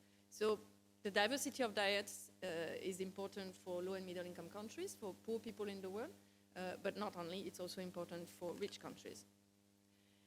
So that was a question of food. I think it's important to know where we are at the moment with food and food security and nutrition. More broadly, when you look at the risks associated with the main agricultural production systems that we have in the world, and this is a word from FAO, you see that those topics, they differ from, the problems we have differ from one region to another. There's a large diversity of problems we have to solve. In some places of the world, it's about floods or rising sea levels. In others, it's water scarcity. So you see light blue or dark blue. In high-income countries, you will see a lot of purple circles, which have to do with pollution of surface water, for example. But in other parts of the world, especially in South America and in Southeast Asia, you have a loss of biodiversity. And here you can think about, for example, deforestation. Not going to cover them all, but you see we have a list of issues that we have to tackle, which have to do, in this case, with the natural resources. And I'm happy we touched upon the diversity of life in the first session. This is a representation of the biomass of the Earth. You see on the left, where is the carbon, basically? So where is the biomass in the different big areas of life on Earth? And you see that the little triangle at the bottom, animals, that's where we are as well. When you increase the size of this, what we see is that we have actually more domesticated livestock today than we have wild mammals in terms of biomass, not in terms of numbers, maybe in terms of numbers as well, but here we're talking about biomass. And humans represent about 40% of the animal biomass on Earth at the moment. So, mammals, not animals, sorry. So this is also important to have an idea of what's living on Earth, right? But at the same time, if you look at the diversity of plants on which we completely rely for our diets, 2/3 of mostly what we eat in terms of calories are coming from plants at global level. Even more than that, depends on the region. We see that if you look at what's provided in terms of kilocalories, most of the kilocalories we eat are provided by 3 or 4 crops. We have lost a lot of the biodiversity that we were relying on in profit for rice, wheat, and maize. Those are the 3 main crops in the world, and all the crops we used to grow have started to disappear And we now rely on a very small diversity of crops, which doesn't make us very resilient. Another problem, we talked about natural resources, we talked about the biosphere and the biodiversity and the diversity of this biosphere. What about social issues? What about, for example, women? We can start with that. It's the first minority in the world, if you look at it this way. So just a couple of figures. You have on the left the share of agricultural landowners who are female. You see that it's not a lot. In large regions of the world, first we don't know. That means you cannot have access to this information. But you see large regions that are less than 15%. And only in a few countries you are approaching 30%, which is not yet 50%, not equitable. On the right, you have the women as share of agricultural workforce in Europe. So you see the bar that is on the left is the average for European countries in the European Union. You see we are around 30% as well. So just a quick representation, and actually in terms of official recognized labor in agriculture, Europe is quite advanced. We know that the figures are trustworthy. So if we only at 30%, that means they already produce at least 30% of the agricultural production in Europe, but they're not at global level, they're not even at 30% of access to land, for example. So that was a quick overview of some of the issues, environmental, social. We haven't looked at economic, but we come to that. What I'd like to do now is to propose one approach that has been growing in terms of interest at international level, in the international and intergovernmental fora that we work with in the UN, but also in terms of social movements and individual countries as well. So this approach is agroecology, and we're going to look first at how it compares with other approach for sustainable food systems that exist. So you see they're all listed at the top, and some are more transformative than others. So you have agroecology as the first column, and some characteristics that were reviewed by, I don't know if you're familiar with this group, the high-level panel of experts of the Committee on Food Security. The Committee on Food Security is a multi-stakeholder platform, which is global, where governments and scientists and private sector and NGOs, civil society are discussing how to achieve food security. And every year they touch upon a different topic, and they ask a high-level panel of experts to provide a synthesis of the state of the art to guide the discussions. And you see what they reviewed, whether those approaches touch upon biodiversity, integration between plants and animals, for example, whether you need economic diversification versus specialization of production systems, whether there's climate change adaptation and mitigation considered. And then you have on the second part at the bottom, everything that has to do with social equity and responsibility. And this is really an important part of the transformation that we need, that we don't want to transform only our production systems, but we want to transform our modes of governance. And thank you to the previous speaker for addressing that. And the way we market the food, the way we access to supply, for example, for production, agricultural inputs, etc. So you see, if you look at agroecology, how it compares with, for example, organic agriculture. Organic agriculture is everybody knows that now, but doesn't have as much ambition in terms of social equity and responsibility, for example, than other approaches, like, for example, you see food sovereignty. Food sovereignty is more about communities or countries being able to produce the food they need and not to rely on others, which make them obviously more resilient in terms of shocks, climate shocks, or political crises or conflicts. You see, we have also approaches like permaculture, which can work at different scales than for example, agroecology. And you see the differences. For example, permaculture is similarly addressing the question of resource efficiency or maybe resilience, but not as much in terms of how the knowledge is generated, who detains the knowledge for growing food in a permaculture system, or maybe the governance of such systems. Permaculture is not really addressing what type of policies you need, what type of social mechanisms or platforms for producers to be recognized and access to supply, for example. And then you have the second part of this table, which is more about what we've been working with, in the past, I would say maybe 20, 30 years, sustainable intensification, climate-smart agriculture, nutrition-sensitive agriculture. I don't know if you're familiar with those approaches, but they're all approaches that started trying to address the question of sustainability of food systems, but maybe they don't go as far when you look at the diversity of changes we need to make. So agroecology is not really new. It's actually something that has been existed as a science since the 30s, and it existed at different scales. You see at the field or plot level or at the ecosystem level, but also this perception in science evolved over time. And you see that from the 30s we were looking at the ecology between crops and animals, and it was really descriptive, while when we're closer to today, the science of agroecology increases in the different disciplines needed, so it's very interdisciplinary now. It has changed in terms of scope. We're now talking about agroecology of the entire food system, but it's also a set of practices that farmers have been developing since the 60s or 70s, especially indigenous farmers in the world. I also learned something interesting. If we put all the indigenous people of the world in one place, they would be the second biggest country in the world. This is something I didn't know. And yesterday there were ceremonies with indigenous people in FAO, and we learned a lot of their practices and their knowledge applied to food security, nutrition, and we're working a lot with them. And finally, agroecology is a social movement.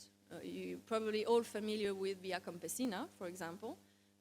This is a movement that is very focused on the rights of farmers for accessing land and resources, and is very strongly connected to agroecology as a way to transform our food systems and recognize their rights better. So one very recognized, well-known theoretical scientist and practical scientist as well in terms of transformation and transition for agroecology is Pablo Titonel from INTA in Argentina. And this is completely borrowed from him, to show how we can move from current systems to the desired outcome, agroecological landscapes and food systems. And this has to do with technical innovation and institutional innovation. So the pathway starts maybe with eco-efficiency. So for example, when you, as a farmer, you want to reduce your cost of production and you want to reduce your dependency on inputs, you try and become more efficient in the way you use your nutrients, nitrogen, phosphorus, for example, or water, or the way you use land. So it's a question of optimizing the current system. And it can be driven by regulation, for example, the Nitrate Directive in Europe, or it can be driven also by the consumer demand. For example, they're not ready to pay so much extra, and you need to reduce your cost of production. But it's also driven, and if you move towards more agroecological systems, so after eco-efficiency, you can substitute your inputs. You move from synthetic fertilizers to organic fertilizers, for example. And then the next step is really to think about whether your system is still optimizable, if you can still go further, or whether you need to change completely. Maybe the crop you were using is not the one you should be using where you are at the moment, or because the climate has changed. Maybe by associating crops and animals, if you transform your system, you would be even more efficient. And this has to do with not only optimization, but also for example, what kind of markets you have access to, what kind of products are required by the consumers, and the local markets, I would say, around you, whether they would valorize, add value to your different products that you may consider to redesign your system. And this is a question of maybe also territorial development and the presence of, for example, access to knowledge that you might not have before, which has to do with social organizations. So you see the different steps, starting from eco-efficiency to a complete redesign of the system. And what we know is that there's a very critical and zone in this transition where farmers are the most vulnerable, maybe where the cost of production is not compensated by the added value to the product or the access to new products, and this is also what we need to consider in the transition. So very quickly, agroecology, as I said, is not yet at the consensus step. There are still questions to be addressed. For example, the political and social dimension of food production. For example, the fact that smallholders are more at risk and marginalized population who are very much considered as the drivers in those transitions will actually be the most vulnerable. I'm not going to list all of them, but the big question is, can agroecology feed the world? And that's going back to what my colleague was saying before. Food supply is not the only dimension of food security. But one particular limit that I would like to focus on now and before I finish is how do we consolidate the evidence? So even though there's a strong interest for agroecology from policymakers, from social networks and civil society, from the science as well, we're still lacking consolidated, harmonized evidence on how those transformations, whether you want to call them agroecology or not, but transformations that affect the whole food system and not only a production system, how they actually deliver. Are they performing? Are they increasing productivity? Are they making women more empowered? Are they providing enough jobs for young people?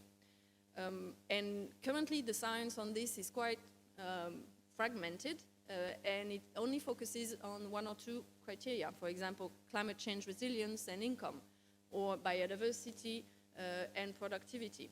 So we're lacking a bit of a broad way of measuring the performance of such transformations and such approaches for transformation. And this is what we've been trying to do in FAO with a lot of partners recently. How do we measure the agroecological transition or transformation? So as the UN system, we're still trying to reach a consensus on everything we do, or at least a good compromise. And we consulted more than 2,000 people in different regions over the course of 4 years to try and define what agroecology is for them, how they practice it, what they need to practice it. And we came up with a framework of 10 elements. You may have heard of the 13 principles of the HLP report. They're very much aligned. And countries have, in FAO have agreed that the 10 elements would be the framework to use for agroecological transformation. You see that they have to do with the characteristics of the systems, diversity, crops, livestock, activities, synergies, how the system is recycling biomass, nutrients, water. And then they also have what we call emerging properties, efficiency and resilience, for example. So things that happen as a consequence of how the system works. And then there's actually 5 other elements that have to do with everything that is around a production system. And a big central one is what we call co-creation and sharing of knowledge. And this has been everywhere that we had a consultation on agroecology in. It was really a central element. We need to have platforms of sharing of knowledge. We need to have a co-creation of knowledge. It cannot be a top-down approach. It cannot be paternalistic or maternalistic, depending on how you look at it. And it cannot be something that we tell people to do. But it also has to do with local context in terms of human and social values, and culture and food tradition. Those are 2 very strong elements of agroecology, and that has to do with the previous talk about how things can be locally relevant and in the local context. And then some more broader, what we call enabling environment. You need a responsible form of governance, and you need what we call also circular and solidarity economy. That means not very linear or integrated ways of supplying and the demand and getting the money, but a more integrated and circular way. So, and I'm going to finish with that, some elements on what we do to measure. We gathered a group of about 70 people to develop what we call TAPE, the Tool for Agroecology Performance Evaluation. Europeans, but also a lot of people from outside of Europe. Large consultative process, and it was published, peer-reviewed, and it's now been piloted in many different countries. We've applied it in 33 countries. We have surveyed about 5,000 households and farms, available in many languages. This is very important if you want to consolidate evidence at global level. I'm not going to tell you all the different contexts and places where we applied it, but it's also always in partnerships. Where it's not a tool that FAO applies to tell governments what's happening. It's a tool that we make available for anybody who wants to measure transition and in a harmonized way with their neighbors, and it's available in this form. And to finish, I just want to show you some results and try to connect those different dimensions that I mentioned before and the problems that we're trying to solve. Those are from about 3,000 farms in 8 different countries from sub-Saharan Africa. So the first thing that we do with this tool is to measure the level of agroecology, so how far they are in the transition, based on the 10 elements. And this is the bottom part of the chart. We have a score. We have 36 indices on the 10 elements, and we establish an average score. The ones that have the lower score are the less agroecological, and the ones that have the higher score are the most advanced in terms of the 10 elements. So remember the 10 elements. It's synergies, diversity, recycling, stuff that has to do with the production system, but also context, culture, food security, local food culture, co-creation of knowledge, the enabling environment. So we have a vast diversity, I would say, of measuring how far we are in the transition. What we see is that in those 3,000 farms in sub-Saharan Africa, the economic performance in terms here of productivity per person, value added per person, and net revenue per person is increasing with this agroecological score. So we have actually in the transformation a very interesting output in terms of economic sustainability. One critical point is this one here. You remember this vulnerability area from the chart of Pablo Titonel. Here, we don't see it in productivity or value added, but we see it in the net income, net revenue per person. We have a slight decrease in the middle of the transition, which means we do find in those results that farmers in the middle of their transition are the most vulnerable because they have, for a certain moment, a lower income than the others. So we quite comforted in the analysis that we did with this result. Another type of result, same idea. The farms that are the more advanced on the 10 elements, so more advanced in their transition, are also the ones where the nutritional diversity is the highest. And this is particularly due to their access to food of animal origins, meat, eggs, and dairy, but also fruits and vegetables, particularly those that are very rich in vitamin.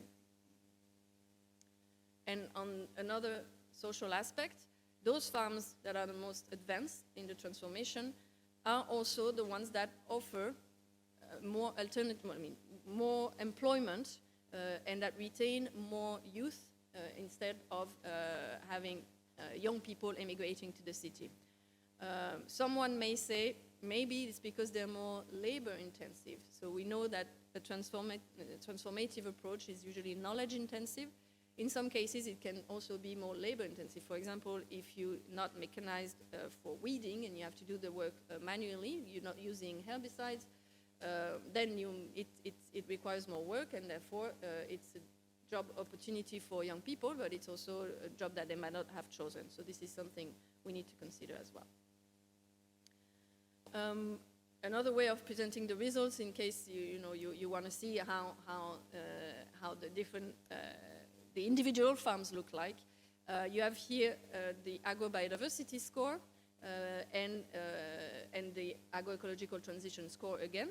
So you see you have some form of correlation, and you have the individual countries on the right-hand side. So this correlation that we find in the 8 countries is actually more driven by countries like Uganda and Tanzania, and maybe less true in that case in Burkina Faso or Senegal, for example. So this is to show we found more agrobiodiversity in farms that are more advanced in their transition. In terms of local food systems, so we also found some interesting information, whether farmers market the products locally, whether they have access to consumers directly, and so on. we do find that in the most advanced farms on the agroecological transition, that's also where we have higher scores in terms of local food systems. And this is particularly true in Tanzania, in Mali, and in Ethiopia. Maybe not again in Senegal. And to finish, I'm just going to go back to something I work on also a lot, is what is the role of livestock and animals in this agroecological transition. Well, in this case, we looked at how does the value added, so the economic results, change with the number of animals present in the farm. So from 0 to 15 tropical livestock units, we grouped the farms. And you see, well, in that case, farms that have more animals are also making a higher profit. And sorry, the chart is not very, is a bit small, but it's also in those farms with higher diversity of animals. So here from 0 to 4, 0 is no animals at all, and 4 is several breeds, several species on the farm. You see that we increase the level of resilience, and quite significantly, from, I'm sorry, it's 30% on the left up to about 50% score of resilience. So this was a quick snapshot of some results and how we can measure this transformation. In terms of conclusions, the idea is to show that agroecology, there are other approaches, but we're working with that at the moment, is a transformative approach that can increase the sustainability of our food systems.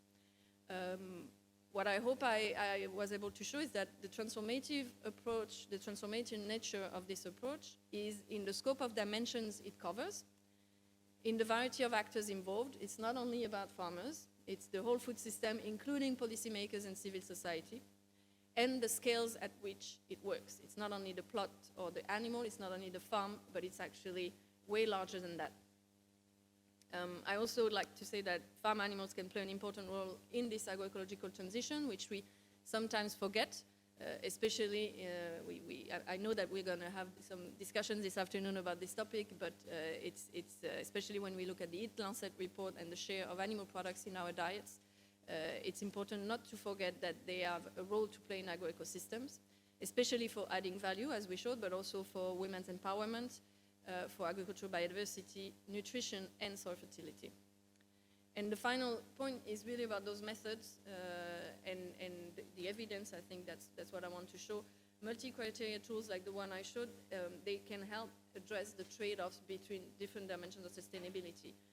If we work on productivity, on food availability, we're going to push on one dimension, and we're going to lose maybe on pollution, we're going to lose maybe on diversity and resilience to climate shocks. These kind of tools that look at different dimensions at the same time, they can help us avoid making those very sharp decisions that might be detrimental on other dimensions.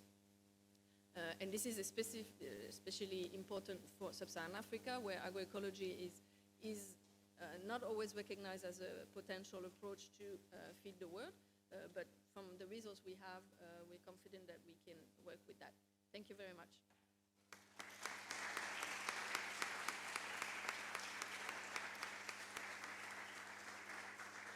And those are my colleagues involved in this work. I just wanted to recognize their contribution. Thank you.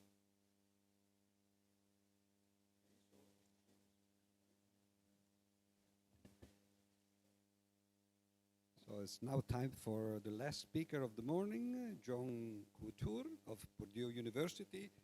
And I see that he has his own lab with an interest in projects. So he's going to talk about smart agriculture for sustainable agriculture.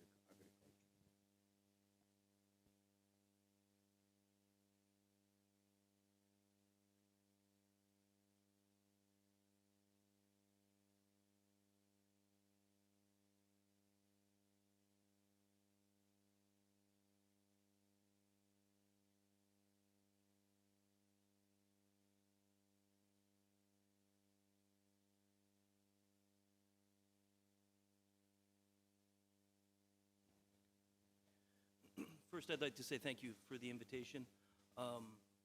It's really a pleasure to be here and to speak to everybody about the work that we're doing. And I was excited to come to this talk for a number of different reasons. First, it's a topic that's very close to how I feel. um, generating more sustainable agrosystems, especially given a number of the grand challenges we face. The second is it allowed me to come and to really interact with a number of people that I've been collaborating with for close to a year now, and to really help kind of strengthen those relationships. So it's really been a very beneficial trip for a number of reasons. So I've used this slide for about 15 years now, and I use it simply to kind of set the stage. You know, we're at a very interesting time in plant ecology, in agroecology. Never before have we had such fine scale and detailed information about plant chemistry, physiology, genetics, genomics, all of the omics that are available to us. But never before have we needed them as much, given the number of grand challenges that we face globally that have been eloquently outlined throughout this morning's discussion, including losses of biodiversity, climate change, and balancing all of those with the need to increase, maintain, more sustainably develop agricultural production to feed a continuously growing population. So how can we get there, and what do we need to do? So if we look at this, some of the projections are that some of the staple crops that have been mentioned need to increase by 60 to 80% in a very short time to meet a growing global population. But we face a number of challenges to that. We've talked a lot about supply chain. We've talked a lot about social issues. I'm going to focus today more on pests, pathogens, and other types of stressors, and how those limit our ability to effectively increase production. And how can we develop new approaches to kind of mitigate some of these losses in the context of the grand challenges we face, such as climate change, fertilizer inputs, or how do we limit fertilizer inputs, or more optimally deliver fertilizer inputs, and more optimally mitigate pest and pathogen losses.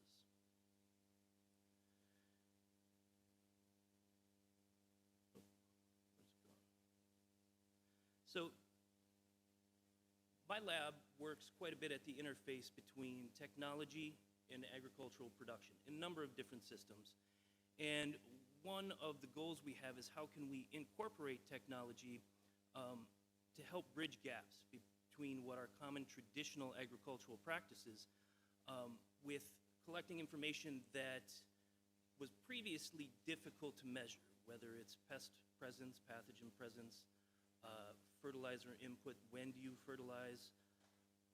And we're hoping that many of the applications that we're developing can kind of lead towards three different focal areas. How can they help advance breeding, agricultural breeding? How can they help advance monitoring? And ultimately, how can we incorporate those approaches into management? And the focal area that my group uses is spectroscopy, and specifically vegetation spectroscopy within the solar spectrum. There are other forms of spectroscopy. At the most basic level, it's just how light interacts with a substrate.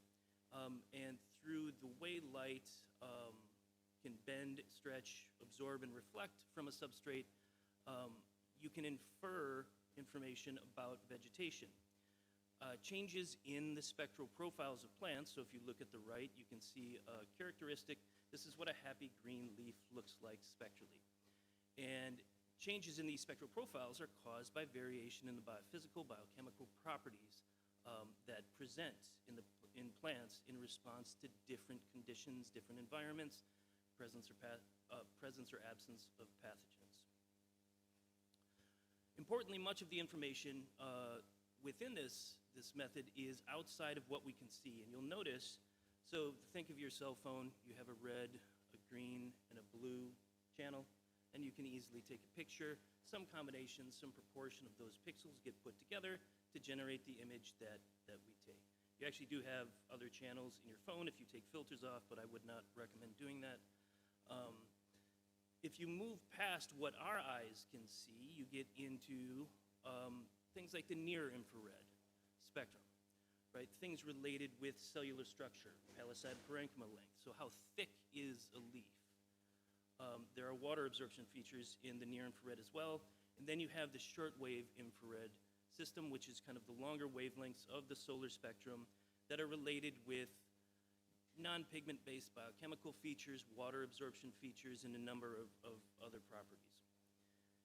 And if we take a different look, light that enters a leaf moves in 3 different ways. It's either reflected, absorbed, or transmitted. And so if we look at how we see an image on the right of a leaf, that's what our eyes see. But if we look on the bottom, this is the information that's generated using spectral data. In this case, hyperspectral data. The difference between, and maybe people have heard of multispectral versus hyperspectral. Multi just has fewer channels, fewer bands. Hyperspectral just means hyper, many. The benefit of that is the information contained is on a much finer scale. And I had a student who loved this slide, and I never cared for it myself until I realized that it does exemplify kind of the diversity of how different colors of leaves, meaning different changes in pigments, in this case, or senescence, really do affect the spectral profiles. So if you look, you have your green leaf, which looks very similar to what we had before. You have a red and a yellow leaf, and you can see the shift away from absorbance in kind of the red region, so a lot of the energy that's coming in there. And then you see the brown leaf is very flat.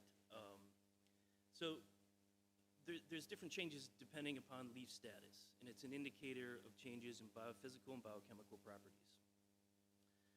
Importantly, at different scales, this data measurement looks similar.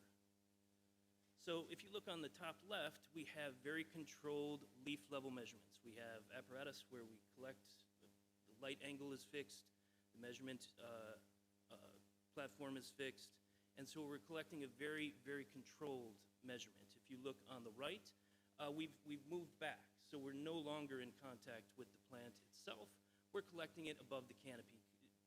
Think of this also as fitting in with a UAV type measurement or an unmanned aircraft measurement. And if you look at the bottom left, you see something that's collected from an aircraft. So this is at a much larger or broader spatial scale. The important takeaway from this is that the shapes of these spectral profiles look similar. They don't look exactly the same. Relatively, they look similar. And what that means is that we can start to scale these measurements across different spatial scales.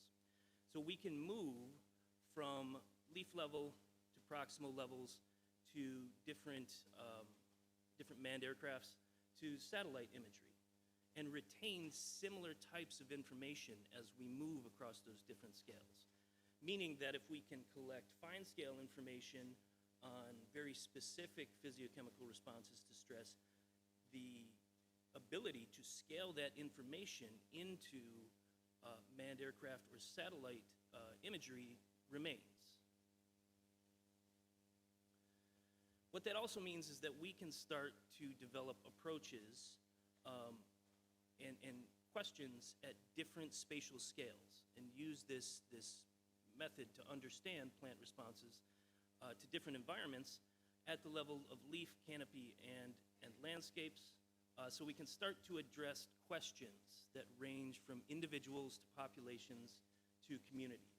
So it really allows us to not only understand fine-scale physiochemical responses, but to truly extend it to look at the system as a whole. And if you amalgamate all these together, these concepts, you come up with something that we've defined as an optical type. So if the spectral data are inherent to all of the physiochemical status, then of a plant at the given time of measurement, that extrapolating from that, we can start to infer that specific optical types of plants, irrespective of their other classification, exist. And if we think of it that way, we can start to fingerprint these plants. The way we all have fingerprints, we can use this approach to start to fingerprint plants. Can we fingerprint stress responses? Can we fingerprint biodiversity patterns? Can we fingerprint the need for fertilization to help kind of optimize? So the question is, how can we use spectral information to help us understand plant health in all of the concepts that we've discussed, whether it's pests and pathogens, environmental change, losses of biodiversity, or agricultural production? There's 4 ways that I'm going to click through how we use these spectral data, how my group does. And I'll provide some examples at the end, and then one narrative that kind of outlines really holistically the approach. There's vegetation indices. There are functional trait estimates by training. I'm a plant chemical and physiological ecologist, so I spend a lot of time in this area. There's a concept of spectral phenotyping. Think about that as what we just discussed, such as the fingerprinting of plants. And then we can make maps. It's always nice to make maps to project things at larger spatial scales. So vegetation indices, here's a list of vegetation indices. My group does not routinely work with vegetation indices. And it's just some pairwise, it's a combination of some pairwise combination of wavelengths.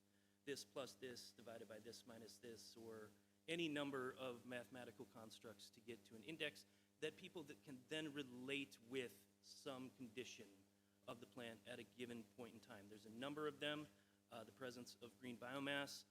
NDVI is a fairly common one that I think many people are familiar with, but you can get estimates of chlorophyll, nitrogen, light use efficiency, photosynthetic efficiency, and water status from these indices.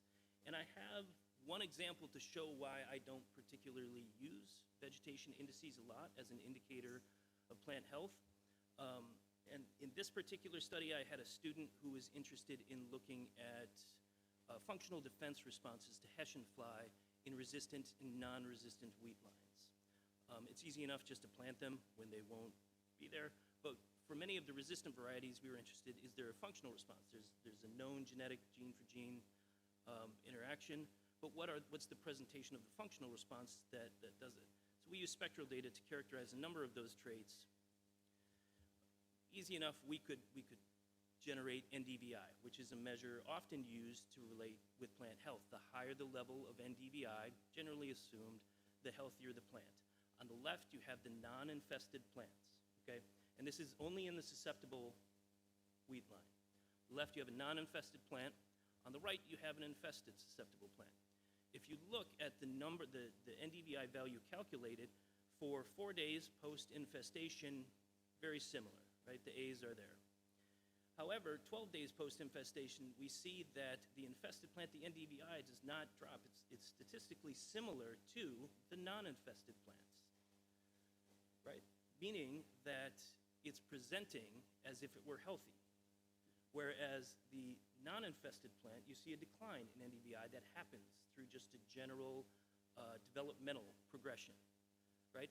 There's biochemical reasons. The fly modulates production of proteins that are in the plant to make it a healthier environment for the fly, which is reflected in the lack of change in NDVI. So vegetation indices are one option. Another are functional trait estimates. Differences in spectral data are caused by differences in the biochemical, biophysical, structural composition of vegetation. Things like proteins, ribisco-chlorophylls, leaf structure, lignin, plant cell walls, a lot of secondary metabolites as well. That's an area that my group does quite a bit of work with. So how can we use variation in the spectral data to understand variation in the trait data? And we do that because there are chemically important absorption features. So we can look at the bending and kind of the harmonics of how the functional groups on a lot of these molecules respond to the interaction with light, and we can then exploit that variation in chemistry within a system or a plant to match it with variation in the spectral data, right? And we can leverage what we know about existing absorption features to generate that information. Once we have variation in the chemical profiles, which is done through reference measurements, we can combine that with variation in the spectral profiles using, there's a number of multivariate statistical approaches that we use to get an estimate of a compound without using any reference measurements. So you can use the variation in the spectral data to estimate a specific compound within a plant without actually having to take the reference measurement itself. It's an estimate, and there's error in that estimate, but it means you don't have to extract, run it through whatever assay, HPLC or whatever you're doing. And to date, my group and other groups have a wide range of primary and secondary metabolites, physiological responses, water relations, photosynthetic parameters are all able to be estimated using spectral data. And we're starting to scale those up further and further. Spectral phenotyping, this is the fingerprinting idea. So what drives spectral variation plants? It's chemistry, yes. It's genetics, yes. But we can't measure all the chemistry within a plant. And we can't identify all the given genotypes within plants. So if we believe that the spectral data are the combination of the physiochemical and biophysical changes, and inherently all of that is expressed genetically, even when we don't explicitly measure it, we can use the spectral data to estimate that variation itself. So we turn the spectral measurement into the vector of information. And we can use this vector of information as an indicator of either genetic variation or responses to plant responses to stress. And I show this really quickly. I'll run through this example. There was an effort that we had to look at different tree responses to water stress in a common garden in Central America. And the standard measurements were not telling the story of why provenance wasn't explaining differential responses to water stress. And so we were asked to come in and make a number of measurements to see, can the spectral data help us understand this response? And I've cherry-picked two figures from this. But if we look at it, areas with much less severe drought in Mexico, so the circle in green, have much more spectral variation. They're much more responsive to the different types of drought versus an area that has a much higher drought severity. And you see that spectral response is compressed. So what that tells us is that there's something in the physiochemical responses within these plants that we're not measuring specifically using reference measurements that are responding, but the spectral data are able to pick them up. And lastly, maps are one way that we can use these data. So they help us scale up to different spatial scales. So if you have a pixel within a plot, you can have multiple pixels within a plot. You can start to make maps. And an example of that is we mapped a number of secondary metabolites. This is in northern Wisconsin, kind of in the Midwest of the United States, where there were airborne campaigns collecting spectral data. We went in, collected reference data, and from that extrapolated out those information and then generated maps. These two particular compounds are phenolic compounds in this tree species that are known to influence ecosystem processes, so plant-insect interactions and plant microbe interactions. So we're able to generate these maps, and then you can pair them with different other measurements. You can say, what's the insect composition in that area? Is it affected by the physiochemical measurements that we can make at this spatial scale? So if we go back to the question of how can we use this information to help us understand plant health, again, I'll clip through a few examples from each of these, and then I have one narrative that I'd like to develop. The first is breeding. So if you remember the 3 circles we had, this was done with one of your colleagues here. He spent some time with me. Maize responses to drought. We were interested in a genetically diverse line of maize, some drought tolerant, some not drought tolerant. Try not to, all you have to do on the figure is look at the bottom left of each square and the top right, and look at the agreement of the observed and predicted values, or estimated values. And the lines agree fairly well. And what that means is that these were a number of different water relation and photosynthetic property traits. And what that means is that we can estimate these traits using spectral data alone, but it may help us identify underlying physiological processes that confer drought tolerance to these different types of plants. And we're currently expanding the diversity of genotypes, including this. We have some industry partners who are interested in this. And we're using a much more diverse germplasm with African lines and American lines in a number of different lines. So we're still developing this work, but there's a lot of promise in trying to understand the functional underpinnings that confer genetic resistance to water stress in maize.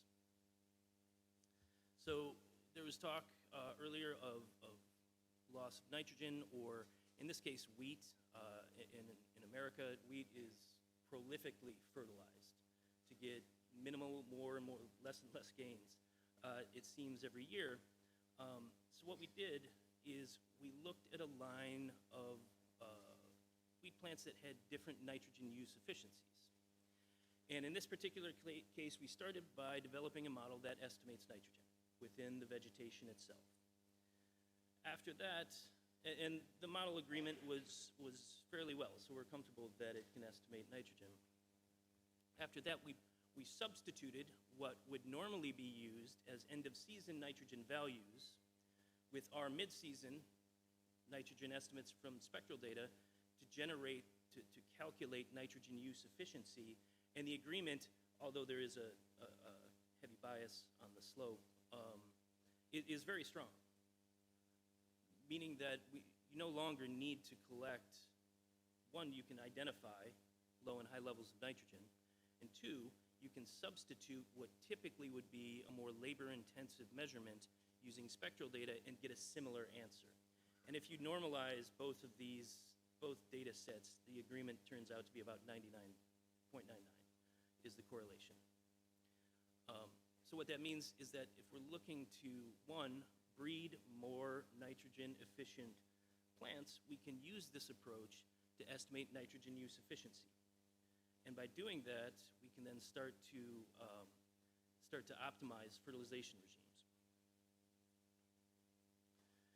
We're expanding this to a historical wheat line from the 40s and 50s all the way up to current day from just standard breeding practices to see whether or not there's any shift in genetics that we can pick up on nitrogen use efficiency. So we're still working in this area as well. And lastly, can we monitor the impact in natural systems? So a lot of this is about agroecology. Let's not forget natural systems are a great source of fiber, fuel. And in this particular example, there was an experiment in northern Wisconsin that exposed different forest systems to elevated carbon dioxide and ozone. One stimulates plant growth, carbon dioxide, especially at the current rate of photosynthetic limitation of C3 plants. The other is arguably one of the most damaging environmental pollutants in ozone. And so we were interested, we saw drastic differences in canopy damage levels. And by using spectral data, we were interested, do these damage levels have any influence on forest productivity in these stands? And what we found is that higher damage actually increased net loss of forest productivity, greater than it would,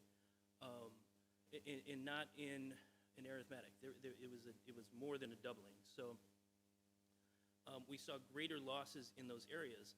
And we were able to put those into a model estimating forest growth. And if we look at the effect of canopy damage on production, so how fast does a tree grow, what we actually found is faster growing trees actually suffered greater losses relative to their canopy damage. So the idea that planting more trees and having them grow faster in this environment may not necessarily hold to kind of sequester carbon from the atmosphere. And those are a few of the examples. This is the narrative that I'll build out fairly quickly. Pathogens are one of the greatest losses, or cause some of the greatest losses in a number of systems. In America, the American chestnut was a dominant tree on the landscape until the introduction of chestnut blight functionally extirpated it from the landscape in the early 1900s. There's been a large amount of work to try and regenerate resistant lines. There's a lot of issues with genetically modified organisms and not being able to reintroduce them into the landscape.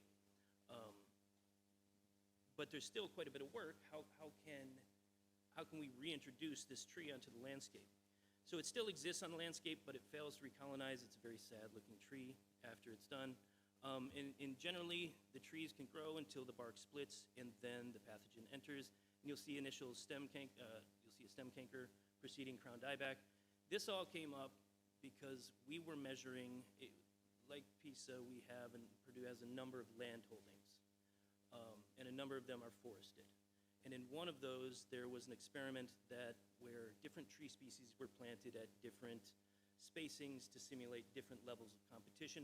We were actually trying to answer questions about biodiversity-productivity relationships. Chestnut was in there, and we started to notice a few trees that had chestnut blight.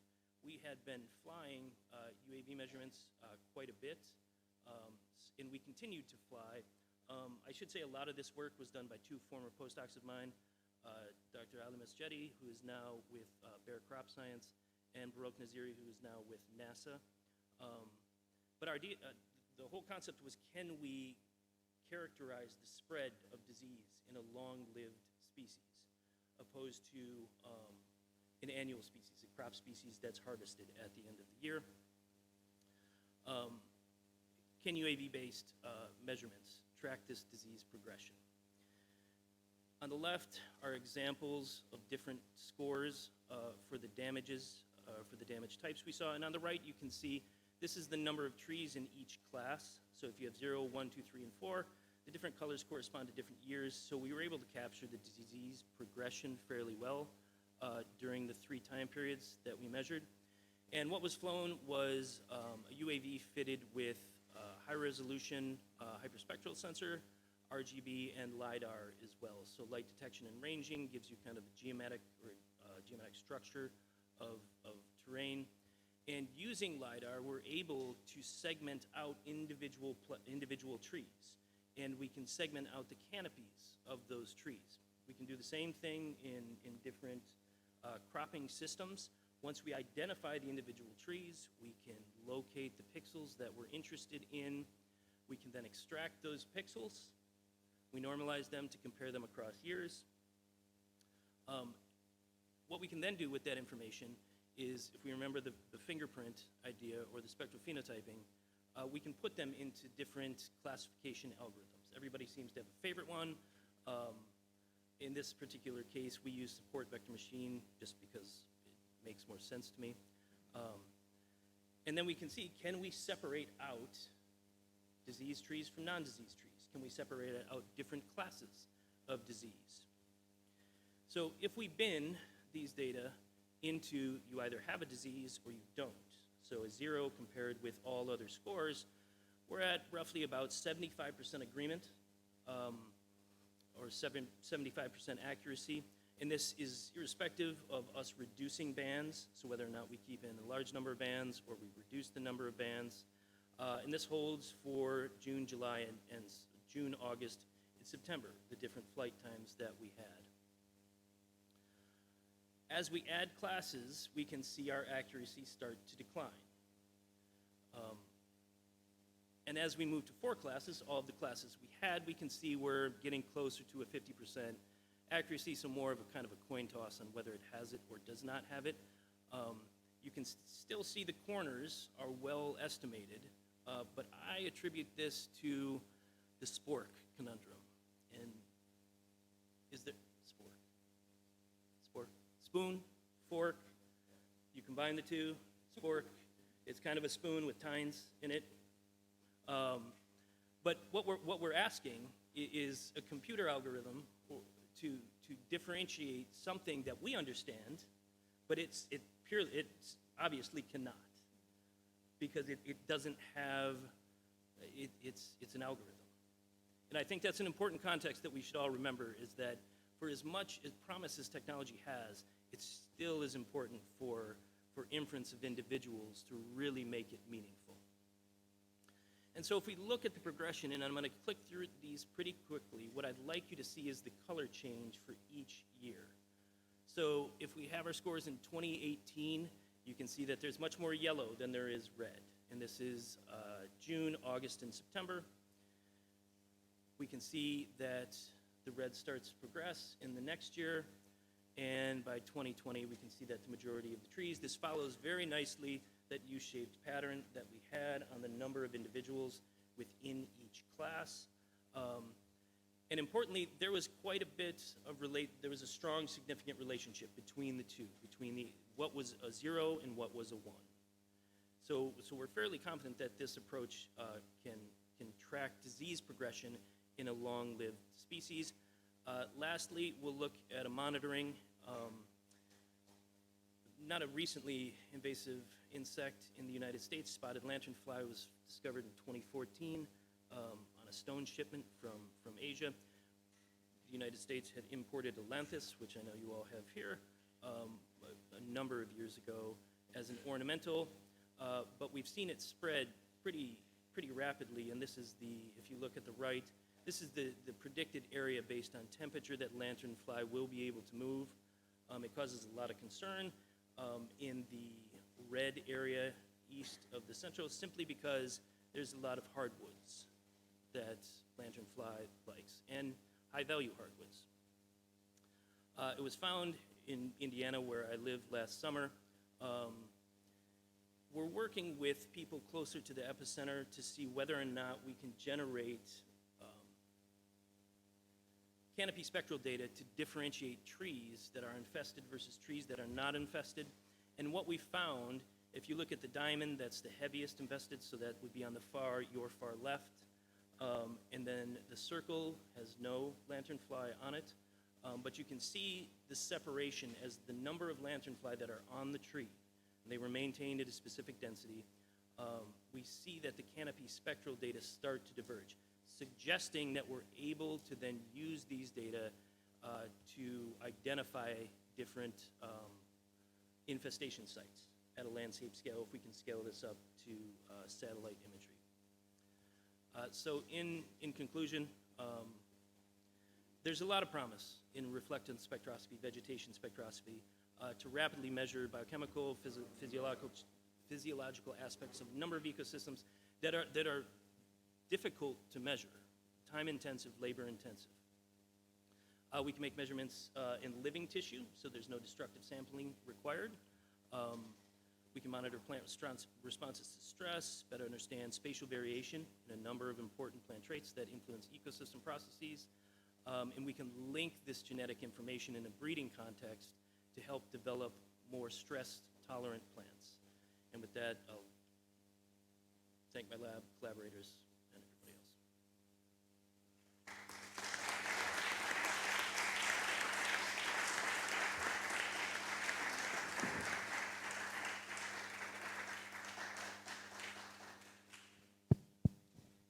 So we have 15 minutes around before lunch for questions and answers. I'd like to ask a couple, and then it's your turn. To you, John, just quickly, since I am a mathematician, when I see curves that look the same at different scales, then the first thing that comes to mind is fractals. So have you ever used the theory of or applications of fractals in your work, or Not today, no. not? But I would. So tomorrow. Tomorrow. Later this afternoon. Okay, that's a possibility. And instead, a more specific question to Anne, and also Jessica, who's not here, of course. But since we've seen so many different numbers or curves that measure different things, in particular, I was struck by the hunger, the curve, that looked like the hunger was actually going down, and then all of a sudden goes up. And it reminds me of what happens with the Gini coefficient that measures the disparity of wealth, for example.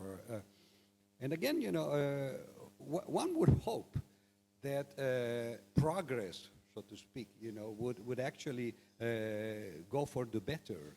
And instead, it looks like it's not exactly like this.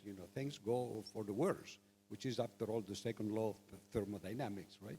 In particular, the Gini coefficient, which measures the disparity, in the last 200 years, which is the time of the Industrial Revolution and the development of economic growth, it actually went significantly worse. In other words, the world today has more disparity than it had 200 years ago. And it looks that also the problem of hunger does not seem to be solved. So what I wanted to ask you is, since you work with international organizations like FAO or the World Bank, it seems that in the whole world, almost, with a few exceptions, all the states actually are just interested in one economic indicator, which is the GNP, or in Italian, the PIL, Prodotto Interno Lordo. And they don't seem to take care of other indicators like many of the ones that you actually used. Is there any project of trying to shift this to a sort of integration of different indicators? In particular, I don't know, are you French or, yeah.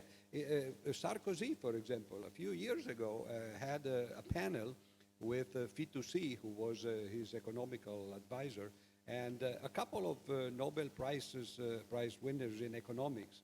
That is Amartya Sen, who probably most of you know, and Stiglitz. And they tried to think about the possibility of moving away from just the GNP and trying to take care of many of the things that you quoted, for example, in relation to women, for example, or distribution of wealth and so on. So for what you know, so your work also goes in this direction, or? Thank you. Yes, it's a good question. I don't know if you're familiar with the Sustainable Development Goals. If you were in Rome for Christmas last year, they were everywhere on Piazza Venezia, big cubes of different colors. They are a framework of 17 development goals that were signed off by all countries, all member nations of the United Nations in 2015. Those 17 goals, the first one is no poverty, the second one is hunger, the third one is about health, the fourth is about education, the fifth one is gender. I could go on. So they are not only about indicators of development, like hunger and poverty, they're also about equity, and they're also about health, they're also about processes. For example, there's one indicator about cities and rural areas, how they're connected. They're also about climate, obviously, and processes like peace and stable institutions. So those are the development goals that all member nations have agreed to pursue by 2030. So we have 15 years for that. We have only 8 left now. And those goals, they have 156 targets. So for each of those goals, we have sub-indicators, targets, and for example, if you look at food security, so number 2, no hunger, one of them is about the sustainability of the system and what it means to be sustainable. And this is one indicator that FAO is what we call custodian of, so we're responsible for helping countries measure that and report on that. And it has a number of things, including youth employment, including women empowerment, and it's linked to agriculture. So some of them are really basic. It's also about GDP for some economic aspects. But a lot of those goals and indicators are actually not very traditional. That's one part of the answer. The other part is how much of the decisions of governance and policymakers are going to be based on those indicators.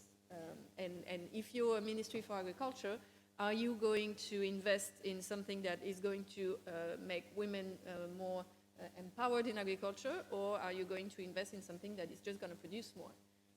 So this, unfortunately, is not what we can control, but we have a framework to embrace the diversity of sustainability in terms of development, and that it's not only economic, it exists. What we know is that a lot of those targets are not on track.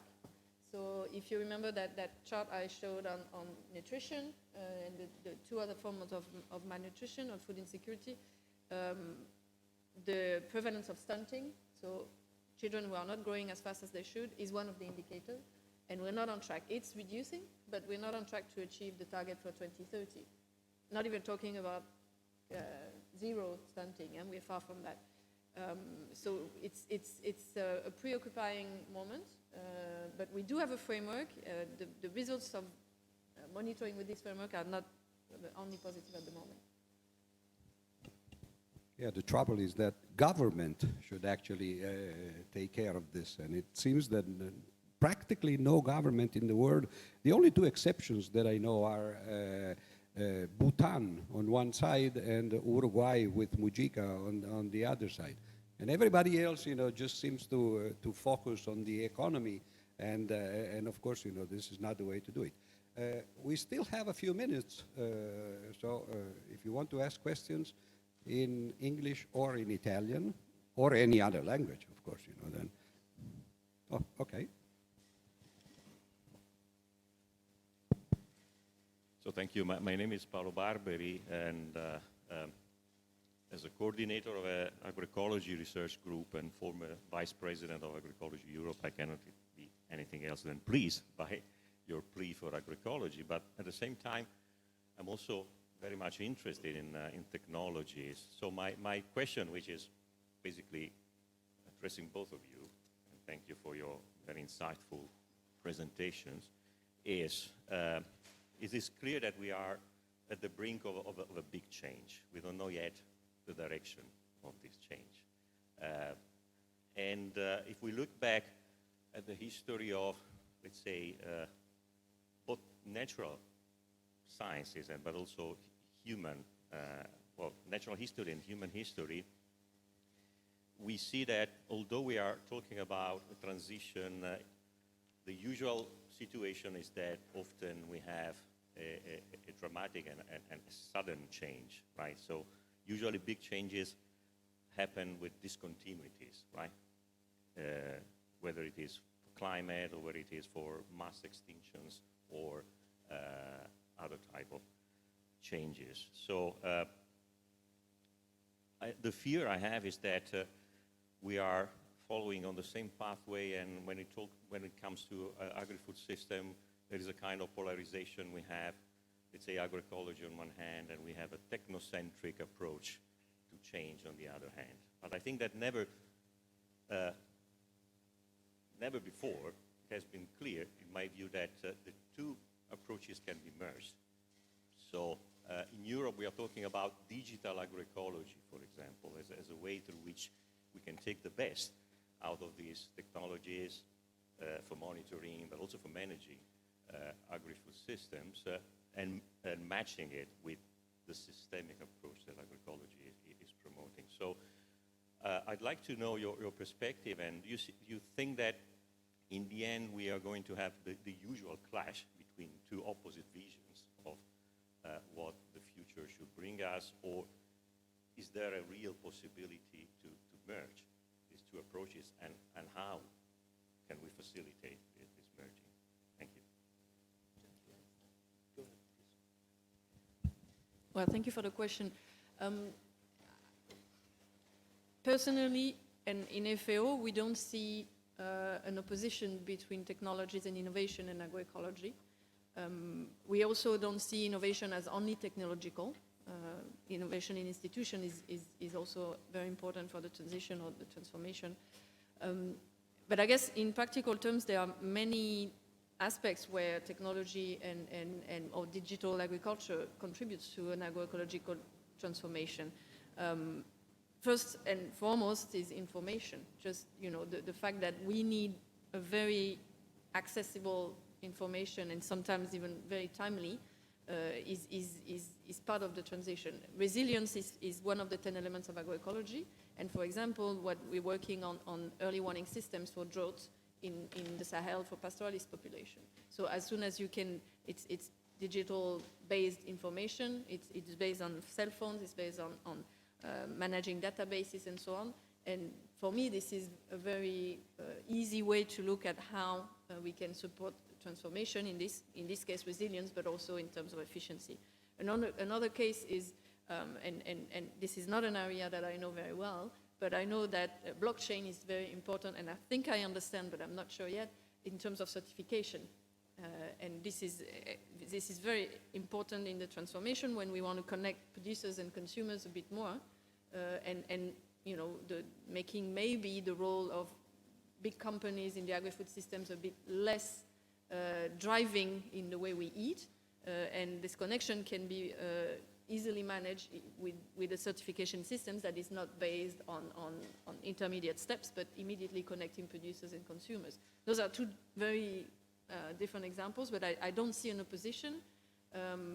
There are questions that are raised, though, on some aspects. For example, agroecology has been seen, not everywhere, but as excluding for GMOs, for example. In comparison with other innovative approaches, agroecology is not an approach that really encourages using a GMO. So in some cases, there might be some exclusions, but I don't see it as mutually exclusive for the big majority of solutions. I would agree with that statement. I think there will be exclusions, but I think that certain technologies have the ability to actually enhance sustainability of agroecosystems. So if you can reduce inputs, if you can better target pesticide applications, holistically you're enhancing the system itself, because you're not putting as much in, you're keeping more out. That means that you can better manage biodiversity, that means you can better manage a number of other aspects that go into creating more sustainable agroecosystem. The social side is not one that I'm very familiar with, but I do think, I guess I would say that there may be some opposition, but I don't think it's as strong as, I don't think I'd see a clash where, you know, they would butt heads and say, we're not going to work together. Because technology does take it's many different forms. I mean, you could argue that, you know, inter-row plantings could be a form of technology. It's landscape management, but, so I think that there are different ways to look at that. I see another question there.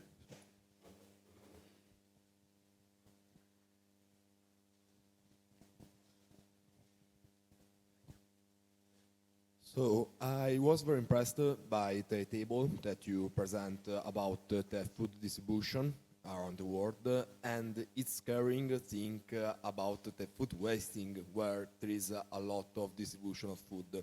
So the question that I want to ask is, what is the role of the public policies for avoid the food waste, and how that supply chain has to be changed for avoid this is avoided? Thank you.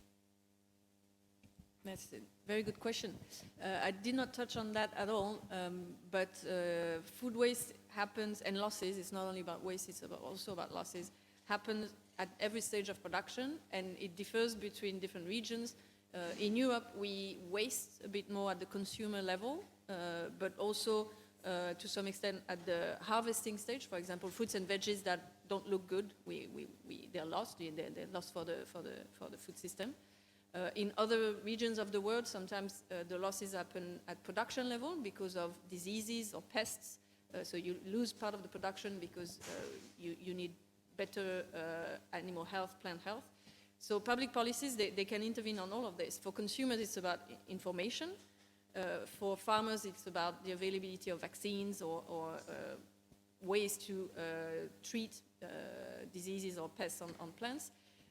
But one example that I think is very important at this stage is in the waste that happens at processing level. When we process our food, for example, in a plant that put tomatoes in cans, you have lots of juices and debris that are wasted at the moment. They're just thrown away in certain places, not everywhere. But for example, in Europe, we don't have regulations in place at the moment to recycle, or better even what we say now, upcycle these material into animal feed.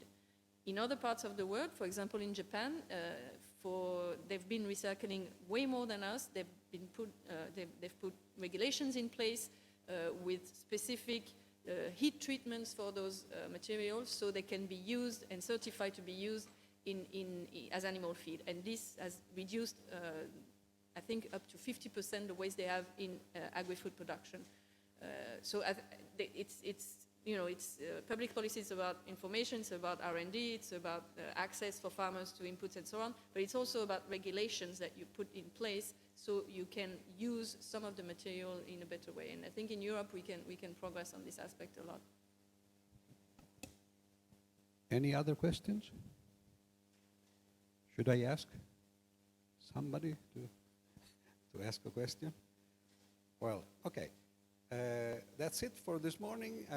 We were supposed to come back at 3 o'clock to see the video, but if I understand this, there will be no video, right? So it would be 3:15, or if you're a mathematician, 3:14.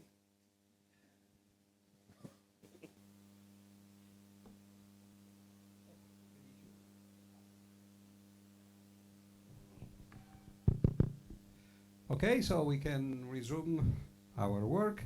And first of all, Dr. Lorenzo Cotrozzi, who's a spiritual son, if I can say that, of Lester Brown, who will tell us, first of all, he will coordinate tomorrow the session with the contributions of the students. And now you're going to tell us. Yeah, good afternoon, everybody. Just a few words to remember that tomorrow the conference is continuing, so there will be the second day. Tomorrow morning, we start at 9. I just want to thank also Marco Landi and Giovanni Benelli that helped us to organize the day of tomorrow. And tomorrow is taught for the young scientists of our department, so basically all the scientific sectors, all the research groups of our department will talk about sustainability, about climate change from different sides, and it will certify that our department is still going in the direction of sustainability and climate change. The event will be also broadcasted live on Microsoft Teams, not with all this stuff you can see here. Tomorrow we are on Teams, but if you have some issues, you can follow us also from home. So we wait you tomorrow at 9. We will have a coffee break and a light lunch at the end of the morning. Thank you.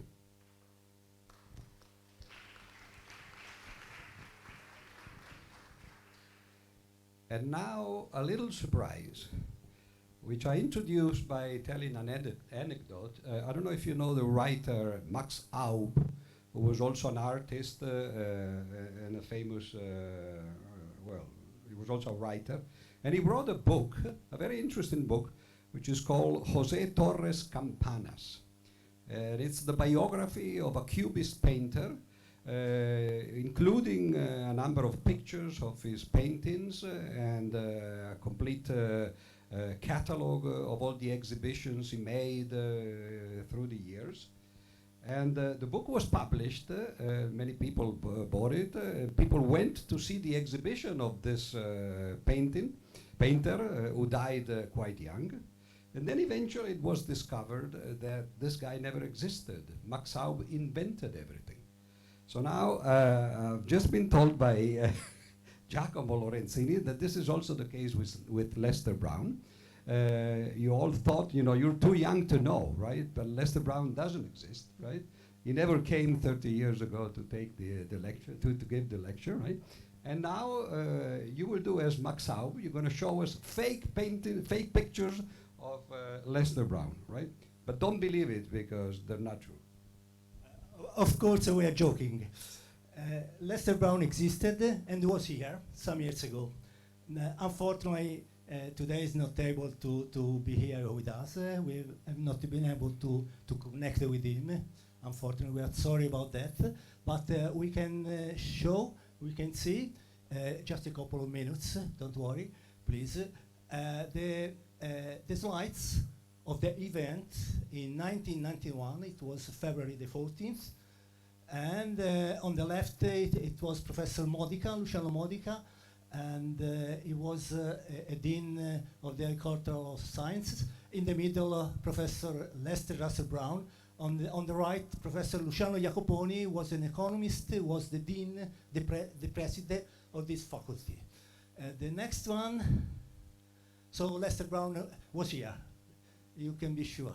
The next one, la prossima.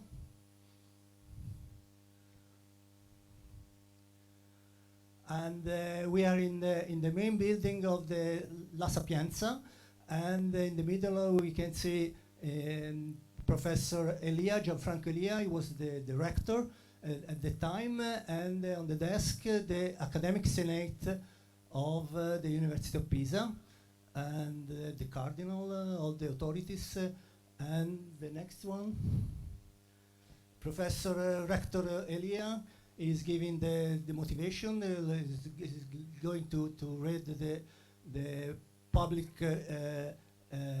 description of the activity of Professor Lester Brown. The next one, please. And you can see the public. Some of them are here in the room, some of them, one of them is here. The other is Professor Giovanni Vannacci here in my right. The next one, Professor Luciano Jacoponi, the Dean, President of the Faculty of Agricultural Science, is giving the lecture. Next one. And Lester Brown is going to receive the degree. Next one. Okay, again. Okay. And the official speech, you can see also in the brochure here, it's the very same picture. And if you are interested, the Italian text of the original lecture is has been transcribed, is in the website of this department, and you can see the original here in the corridor nearby, the original text. The next one. Okay. So, Academic Senate. Okay.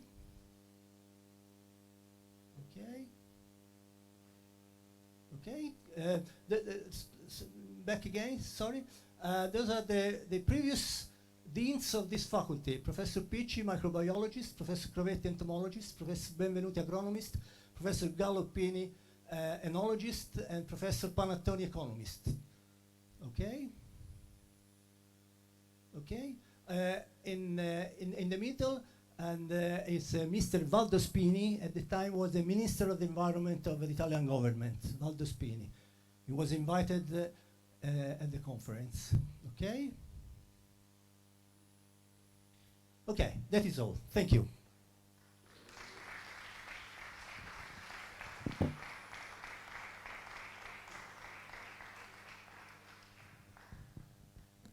There was no picture of Lester Brown with the public, so it's still not clear. But anyway, so we can start with the two remaining talks today.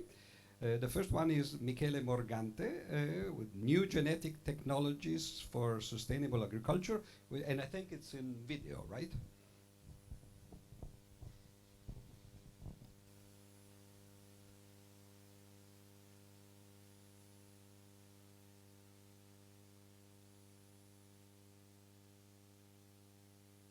Hello, good afternoon. Can you hear me? I hope so. I'll try to share my presentation. Okay, I'll try to share my presentation.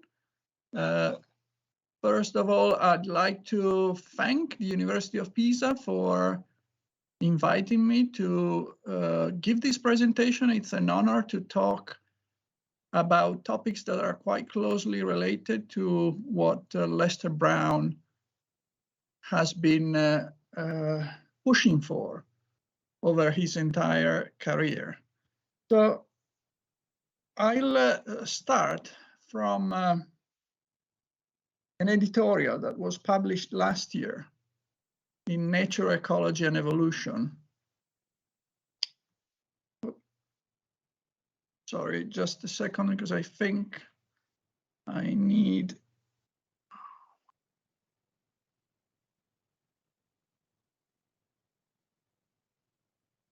Okay. I need to move this. Okay. So from an editorial that was published last year in Nature, Ecology and Evolution, the editorial title was Agriculture is an All Rocket Science. And the point the editor was trying to make is that according to his opinion, agriculture doesn't need high-tech solutions, and that low-tech solutions could actually provide a way out of the many problems that agriculture is facing. He was citing the COVID-19 pandemic as an example of that, saying that low-tech solutions have also been very important in COVID-19, perhaps forgetting that if today we're not in such a bad situation as we were 2 years ago, it's largely due to high-tech solutions such as the mRNA vaccines. So what I want to do with you in the next 30 minutes is going to be to frame the problem of the impact of food production on the environment, to try to identify what could be the possible solutions with a specific attention to the use of new genetic technologies to improve agricultural sustainability. And finally, to discuss what are the hurdles that are making the adoption of these solutions more difficult than they should be. So let's start from a simple observation.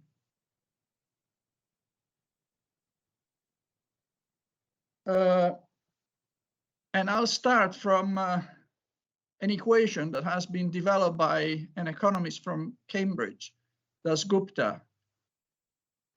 He calls it the global impact equation. The general observation that we can make is that we are utilizing the natural resources capital that we have on our planet in an unsustainable manner. In other words, we are using more resources than what is the capacity of the natural resources to regenerate themselves. So the equation that Dasgupta developed is trying to equate the ecological footprint of human activities on one side and the regeneration capacity of the biosphere on the other side.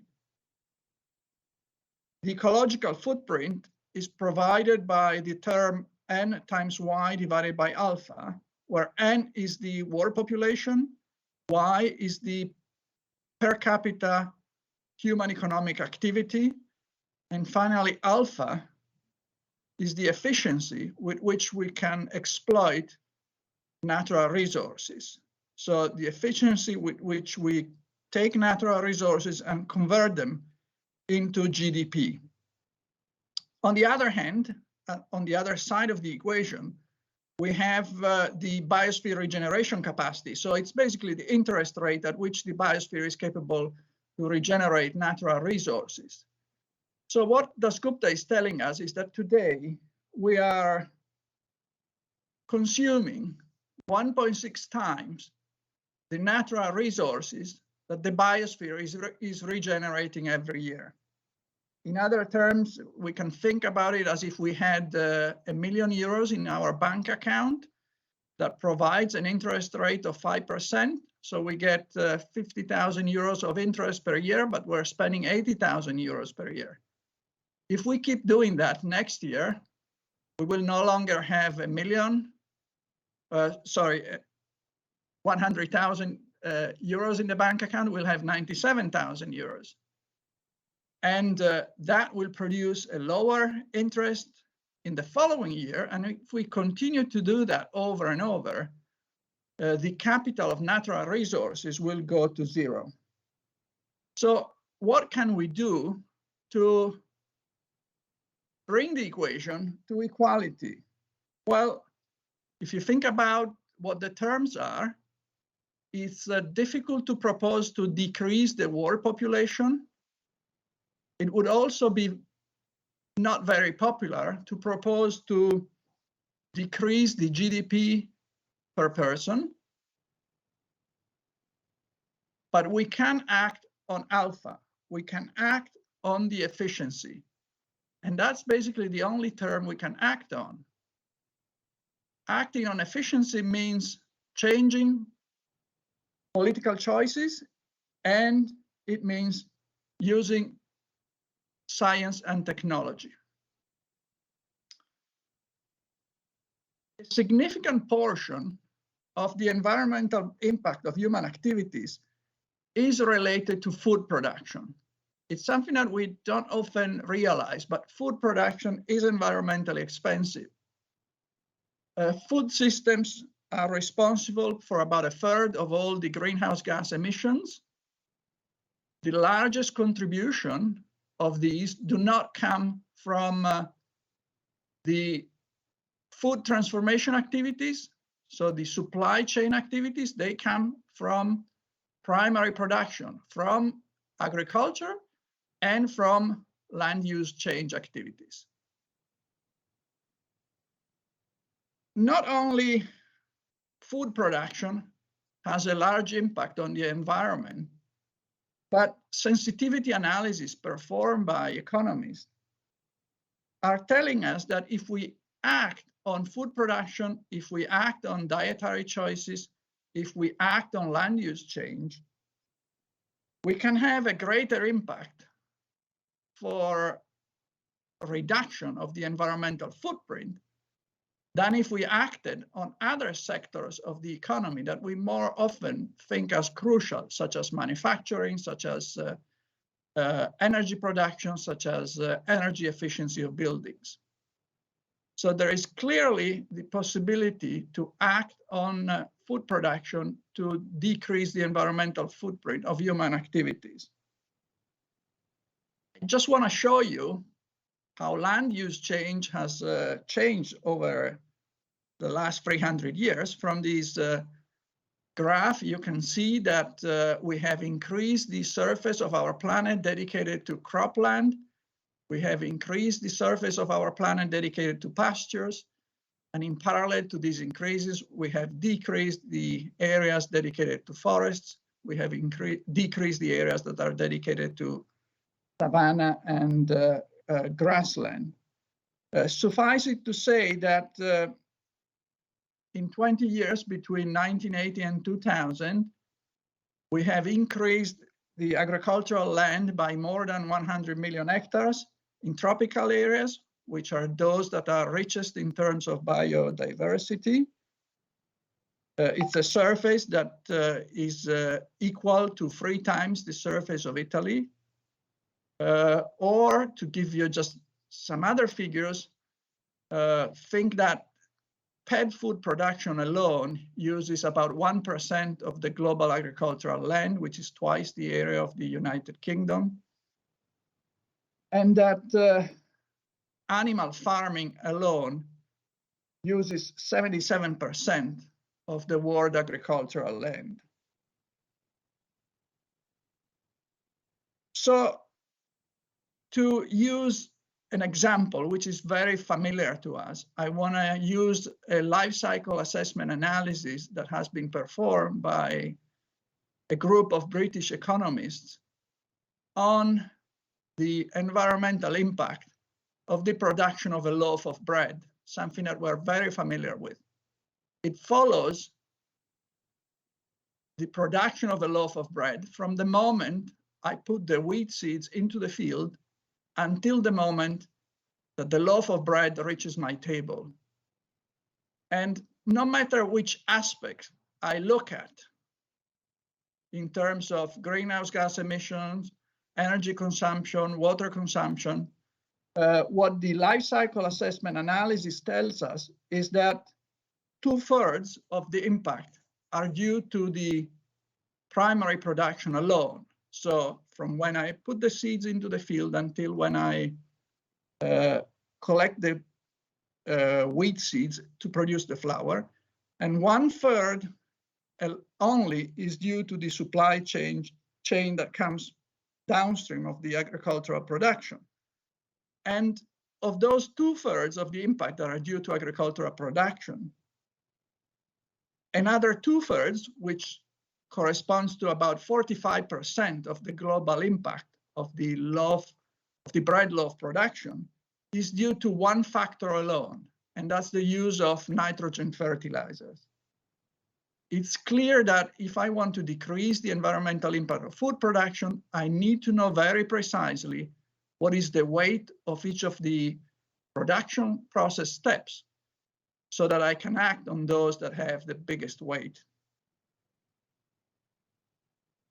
And the situation is not going to improve. The environmental program of the United Nations tells us that we are going to face an environmental food crisis, which is due to the simultaneous need of increasing productivity due to an increasing world population that has increasing demands in terms of food. And we need to decrease the environmental impact of food production at the same time. So we need to use less water, we need to use less fertilizers, we need to use less pesticides, fungicides, and herbicides. If possible, we should do all of these and also improve the quality attributes of the food as well as its properties in terms of health benefits for the population. You can understand that it's not easy to combine all these different aspects together. Citing Lester Brown wrote a book in 1995, if I'm not mistaken, that was entitled "Who Will Feed China?" And he was forecasting that the increase in population of China, but especially the increase in wealth of the Chinese people, would have put a lot of pressure on the agricultural production system at the global level. We are facing that, and in the future we'll be facing more of that when similar phenomena will occur in Africa, where the population is still growing in number, and it will soon be growing in food demands. So we have to go towards what FAO calls sustainable intensification. We need to produce more, but we need to use less inputs.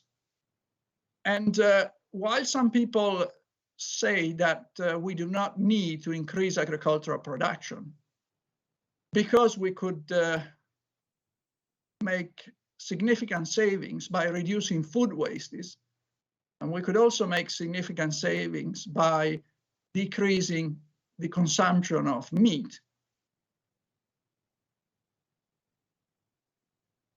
Many people think that, yes, we have to do that. We have to decrease wastes. We have to make wiser dietary choices. But as they put it in science, there is no magic wand of redistribution. Most, if not all, farmers will need to increase yields, and at the same time, they will need to decrease environmental impact.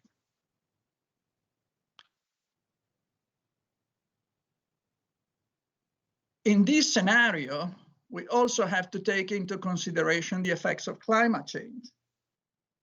And climate change is going to affect the food production system in a perverse manner. What this map is showing you are the effects of climate change at the planet level. You see in pink and red areas where agricultural production will decrease, and you see in green areas where agricultural production will increase. As you can see, areas of the planet where we are already producing more than we need are going to see an increase in agricultural production, while areas of the planet where already today we don't produce enough are going to see a decrease in agricultural production. So what it means is that climate change will tend to increase even more those inequalities which exist at the global level, which are one of the huge problems we're facing today. So how can we try to get out of this situation and provide a solution that will allow us to increase production and improve sustainability of the production system? So one of the solutions that has been proposed is basically to go back in time. Forget some of the innovation that have been introduced into agriculture in the last century and convert the global agriculture to an organic model. This paper that was published 5 years ago in Nature Communications is estimating the effects that a total conversion of the global agricultural system to an organic model of agriculture would have on different aspects. You can see in blue the scenarios where there is no organic agriculture, and in yellow the scenarios where you have 100% conversion of the agriculture to an organic model. Of course, in terms of impact, the organic model would bring down to zero the use of pesticides. It would improve the nitrogen cycle, but as a negative aspect, it would need anywhere from 40 to 70% more land to be cultivated, depending on the climate change scenario that we adopt. It would be 40% with no climate change. It would be 70% with the most likely climate change scenario. It's clearly something that we cannot afford to do, because increasing agricultural land means destroying wild ecosystems. It means destroying biodiversity. It means destroying that capital of natural resources that we were discussing about when we talked about the global impact equation. And increasing agricultural land would also have the perverse effect of offshoring the problems from one area of the world to another. We are already doing that, because while consumption mostly occurs in Europe and North America, natural resources consumption is mostly occurring in Africa and Central and South America. So what this means is that already today, we are destroying the capital of natural resources of the less rich countries without providing them with any compensation in exchange. It's clear that if we were to increase agricultural land, that would not be done in Europe, simply because we don't have additional land for cultivation in Europe. It would be done, as it's already happening, in Central and South America. It would be done in Africa. and it would add even more to the inequality that already exists between these different areas of the world. Now let's try to discuss how we can change alpha, so how we can change the efficiency with which we utilize natural resources. We need to adopt innovation in agriculture. And innovation in agriculture can come in three forms to be very schematic. We can use agronomic practices, we can use chemistry, and we can use plant breeding, so genetic improvement on plants and animals that we use for agriculture. What the history is telling us is that so far the greatest improvements in productivity as well as in sustainability in terms, for example, of resistance to biotic and abiotic stresses has been obtained through breeding. The best known example is perhaps the adoption of hybrids in maize. Since 1930, when the hybrids were first adopted, the yield of maize has increased by about fivefold, with an almost perfectly linear increase per year. So genetic improvement has allowed us to greatly increase productivity of maize. Today, we have entered a new era where plant breeding has been revolutionized by two types of technological innovations. On one hand, the genomic revolution that allows us to sequence genomes, to characterize cells in terms of their contents, in terms of nucleic acids, proteins, metabolites. And these allows us to link variation at the phenotypic level, which is what plant breeding is acting on, to variation at the genetic level, which is variation at the DNA sequence level. And defining this link in a very precise manner allows us to identify new strategies to perform plant breeding, which can either be based on making traditional breeding, the one that is made through crossing and selection, more efficient by utilizing the information on where the genes that control the traits of interest are located, and allowing us to perform selection based on that information. There are wonderful examples of the efficiency of this process. For example, in animal breeding, where animal breeding in the last decade has been revolutionized by the adoption of genomic selection schemes. But the other option that we have is that we can perform targeted modification.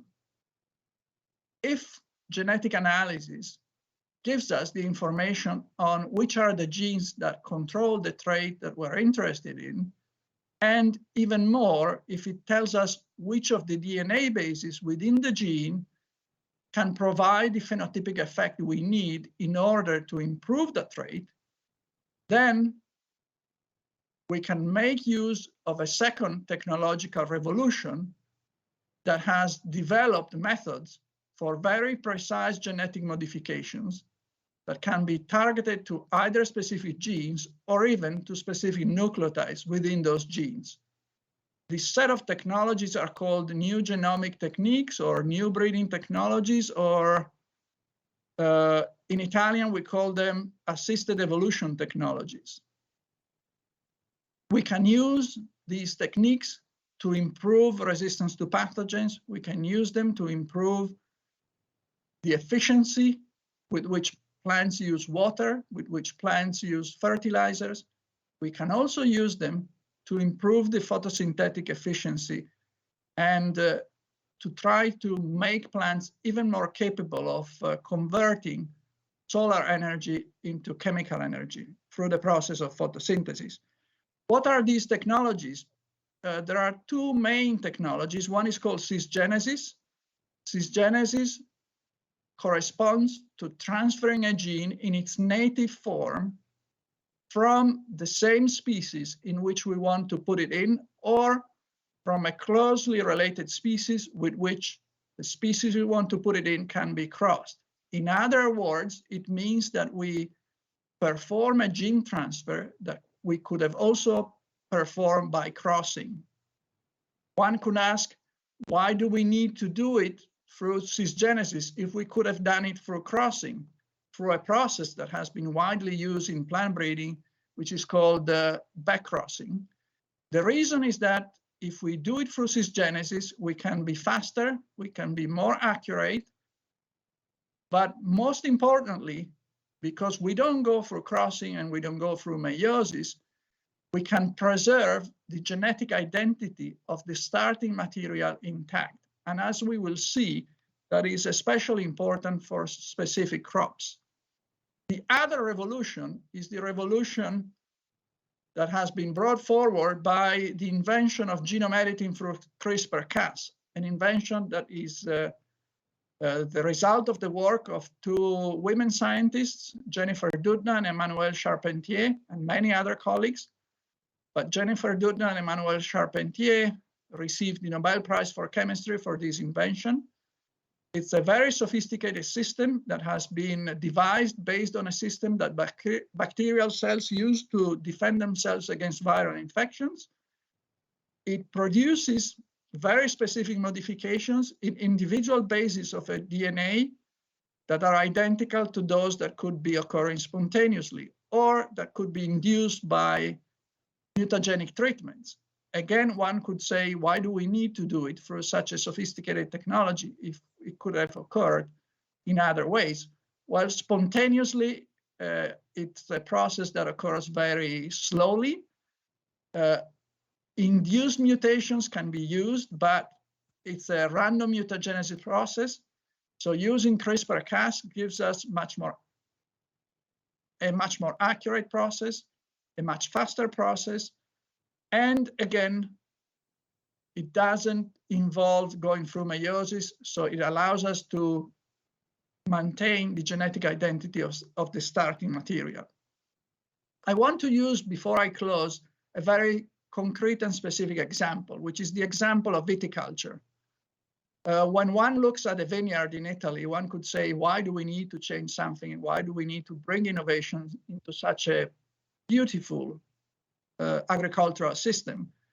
As often is the case, the devil is in the details. I mean, viticulture in Europe has a very large environmental impact. And the reason is that it uses 65% of all fungicides that are used in European agriculture, even though it only uses 3.3% of the agricultural land.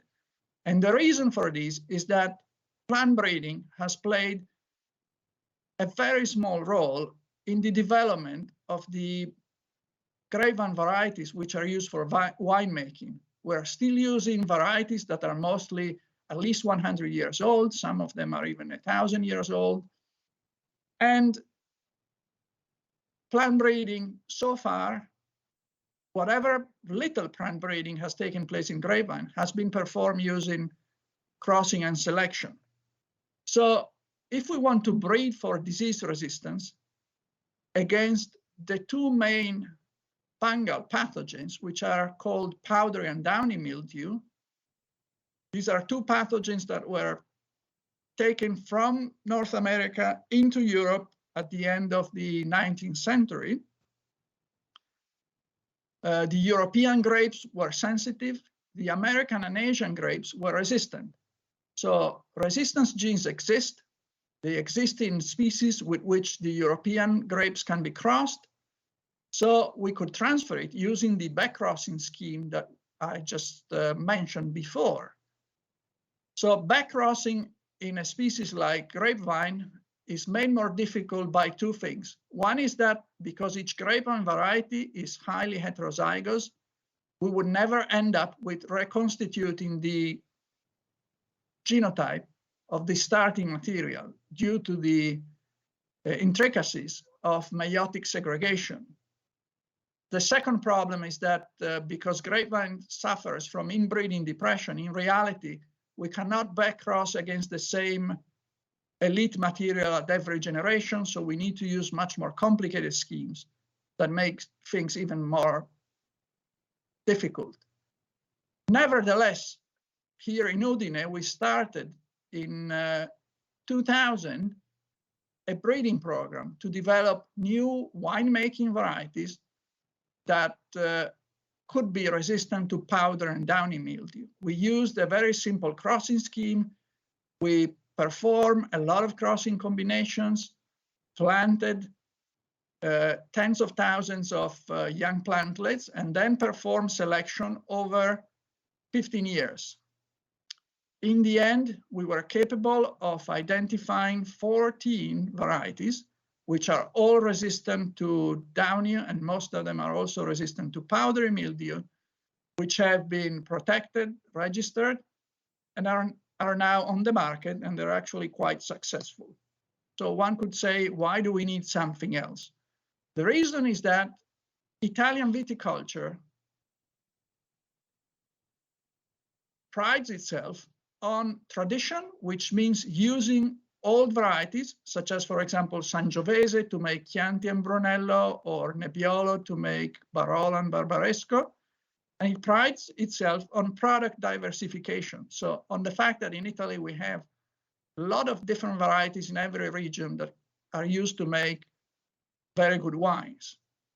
And these new resistant varieties, they're limited in number and they're completely new. So they are neither Brunello nor Sangiovese, even if we had used Brunello and Sangiovese as parents for the crosses. So we need to come up with a different way to make traditional varieties resistant to fungal pathogens without affecting their genetic identity. And we can do that if we adopt cisgenesis and genome editing. And it's a perfect example of how we can use genetic innovations to preserve winemaking traditions, because it would allow us to continue to make Nebbiolo as we have made it for centuries, and we could use it to make Chianti and Brunello as we have made it for centuries. So we can use cisgenesis to transfer exactly the same resistance genes that we have put into our new resistant varieties. So we could use it to put these resistance genes into Sangiovese and obtain, again, Sangiovese, which is now resistant to powdery and downy mildew.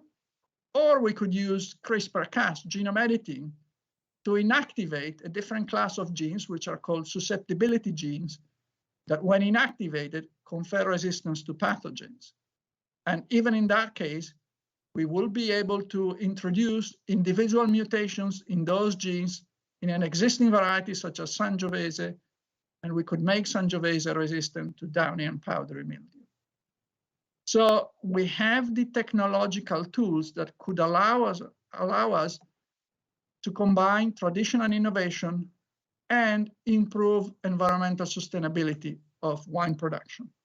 Now, one could ask, what else do we need to be able to bring these innovations to the marketplace? So how can we go from lab to tables? We do not only need an excellent research. We do not only need a technology transfer system, which we largely have in Italy. We need two other elements, which are equally, if not more important. We need an appropriate regulatory framework, and most importantly, we need consumer acceptance. In terms of regulatory situation, we are in a situation in Europe where these new genomic technologies are still treated as the old technologies that produce what used to be called in the past GMOs, even though the products of these new technologies are either equivalent or even undistinguishable from those that could be obtained through traditional breeding. The European Commission has commissioned a study to evaluate the opportunity to change the regulation for these new technologies. Following the results of that study, it has opened 2 different public consultations. And at the end of this consultation process, the vast majority of the people that answered to the consultation said that they think there should be a change in the regulation. And so the European Commission is now in the process of devising a new set of rules that could be used to make the utilization of these new technologies easier. But the most important aspect is to gain consumer acceptance. And we can do whatever we want to do, but if the consumers don't buy products, then we go nowhere. So we need to change the way we communicate science. We need to explain that these new genomic technologies, together with digital agriculture, are at the center of a revolution in farming that can allow us to combine productivity and sustainability, that it can allow us to combine innovation and tradition, and that it can allow us to preserve agricultural and food diversification. So I hope I convinced you over these last 30 minutes that agriculture is actually much more complex than rocket science. It's a complex problem that requires very complex solutions. And in these solutions, our choices do matter. Our choices must be based on science and rationality and not on emotions and ideology. Let's try to make logical and not ideological choices. And I thank you for your attention.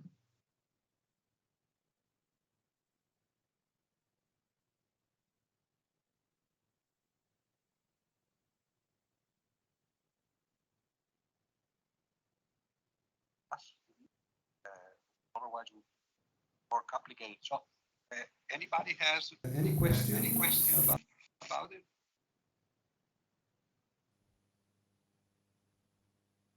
No discussion. Maybe I want to ask something about the comparison between rocket technology and agriculture. But the two things are actually becoming just a single enterprise. Because I spoke just recently with some members of the ESA, the European Space Agency, and for the Mars mission, for example. Obviously, you have to provide food to the astronauts. And apparently, everything is involved. 3D copying, printing, and of course, they will actually bring seeds and I think animal cells and things, and reproduce them. So in a sense, the two sciences are becoming just one. If especially not only for the space travels, but also for the colonies that could be made on the moon or on Mars. Yeah, thanks for mentioning this. I've actually been collaborating with the Italian Space Agency on this topic recently to think about what we need in terms of plants in order to feed people that will either go to Mars or will live either on the moon or on Mars. And it's a challenging thing. A lot of the technology that will be utilized, both in terms of hardware as well as in terms of types of plants, is similar to what is today being used in what is called vertical farming, this model of agriculture where things are grown in very controlled environments indoor. So there are big challenges in terms of soil. There are big challenges in terms of plant architecture, because we need compact plants. We need plants that can complete the whole cycle from seed to seed over quite short generation times. So I think an aspect that will be interesting that we've been discussing with the Italian Space Agency is if technologies that have been strongly opposed when we propose to use them in the open fields on Earth, whether they will be more accepted when we propose to use them on Mars or on the moon. I wonder if the same concerns in terms of environmental contamination will also apply to those environments, but it will be an interesting thing to follow. I understand correctly, it's not only vegetables. Probably people would need to eat animal like yeah, or whatever, right? So you need stem cells. From the point of view of protein supply, the other technology that is coming to help us are the technologies that are being developed to produce what is called artificial meat or artificial fish. So the idea of culturing cells in big bioreactors, even though there are big problems in terms of exactly the size of the bioreactors, the energy supply that they need. So plants can also help with that, because we can also use plants that have a high protein content to provide the largest portion of the protein supply, which is going to be needed by astronauts. Very good. Any other questions? Okay, so we thank you very much for your talk. And once again, Thank you.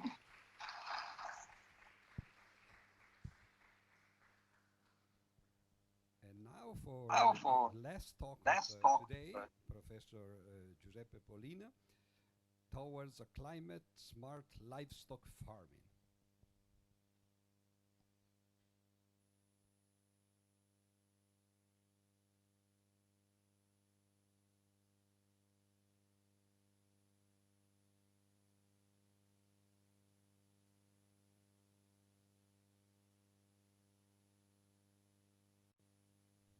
Okay, the last and the boring lecture for this day.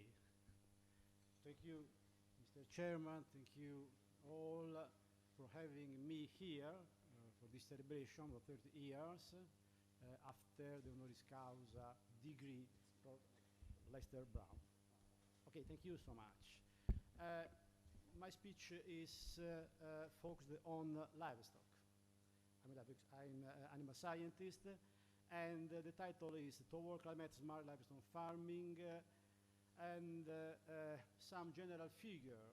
A lot of speaker before me says that growth of population, increase of income and urbanization can be seen as the main drivers of increased consumption of food and animal source food. This is the last projection of United Nations, and we can see that the scenario, the middle scenario, forecast that we will be more or less 10 billion of people, and the convergence of diet amongst countries with high income and countries with a low income suggests that the consumption of animal source food will increase. We have urbanization. You know that at 2050, 70% of the population will live in towns that will become the very big towns that I call ecumenopoli. So the individual consumption of meat will grow, especially that of poultry, that is forecasted to be the most consumed meat in the future, mainly due to the easiness in breeding this kind of livestock, but even for religious purposes of some people of the world. This is the increase of dairy that will be generalized at medium term. It will be supported in part by the increase of stock, especially in the transition countries. So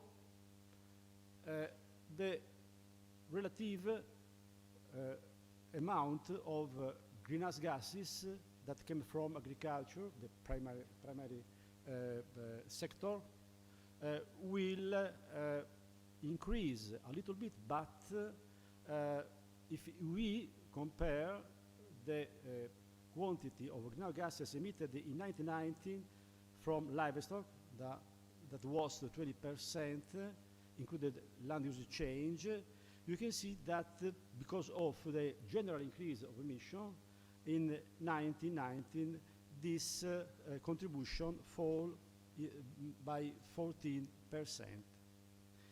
However, integrated fermentation in all scenarios, FAO scenarios, represent the largest contributor to agricultural greenhouse emission. We have to keep in mind that we're talking about only 5% of total emissions. So, livestock, especially ruminants, are accused of being a major cause of environmental impact. So, EU Commission plans to equate cattle farms with more than 150 heads with polluting industry in terms of concessions. If on one hand we need to reduce methane emission, in the other hand, we need to consider the balance between emission and the carbon sequestration by agro-ecosystem and introduce appropriate metrics for assessing the impact of biogenic methane on climate. Smart farming, we call smart farming the knowledge-intensive one, can reduce both functional unit and the total emission. These are 3 papers we published recently on this topic, and we need in ruminants farming reduce methane.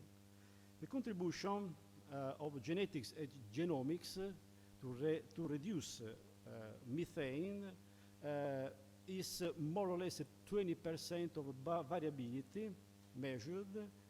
The contribution of a precision livestock farming is 15% of variability.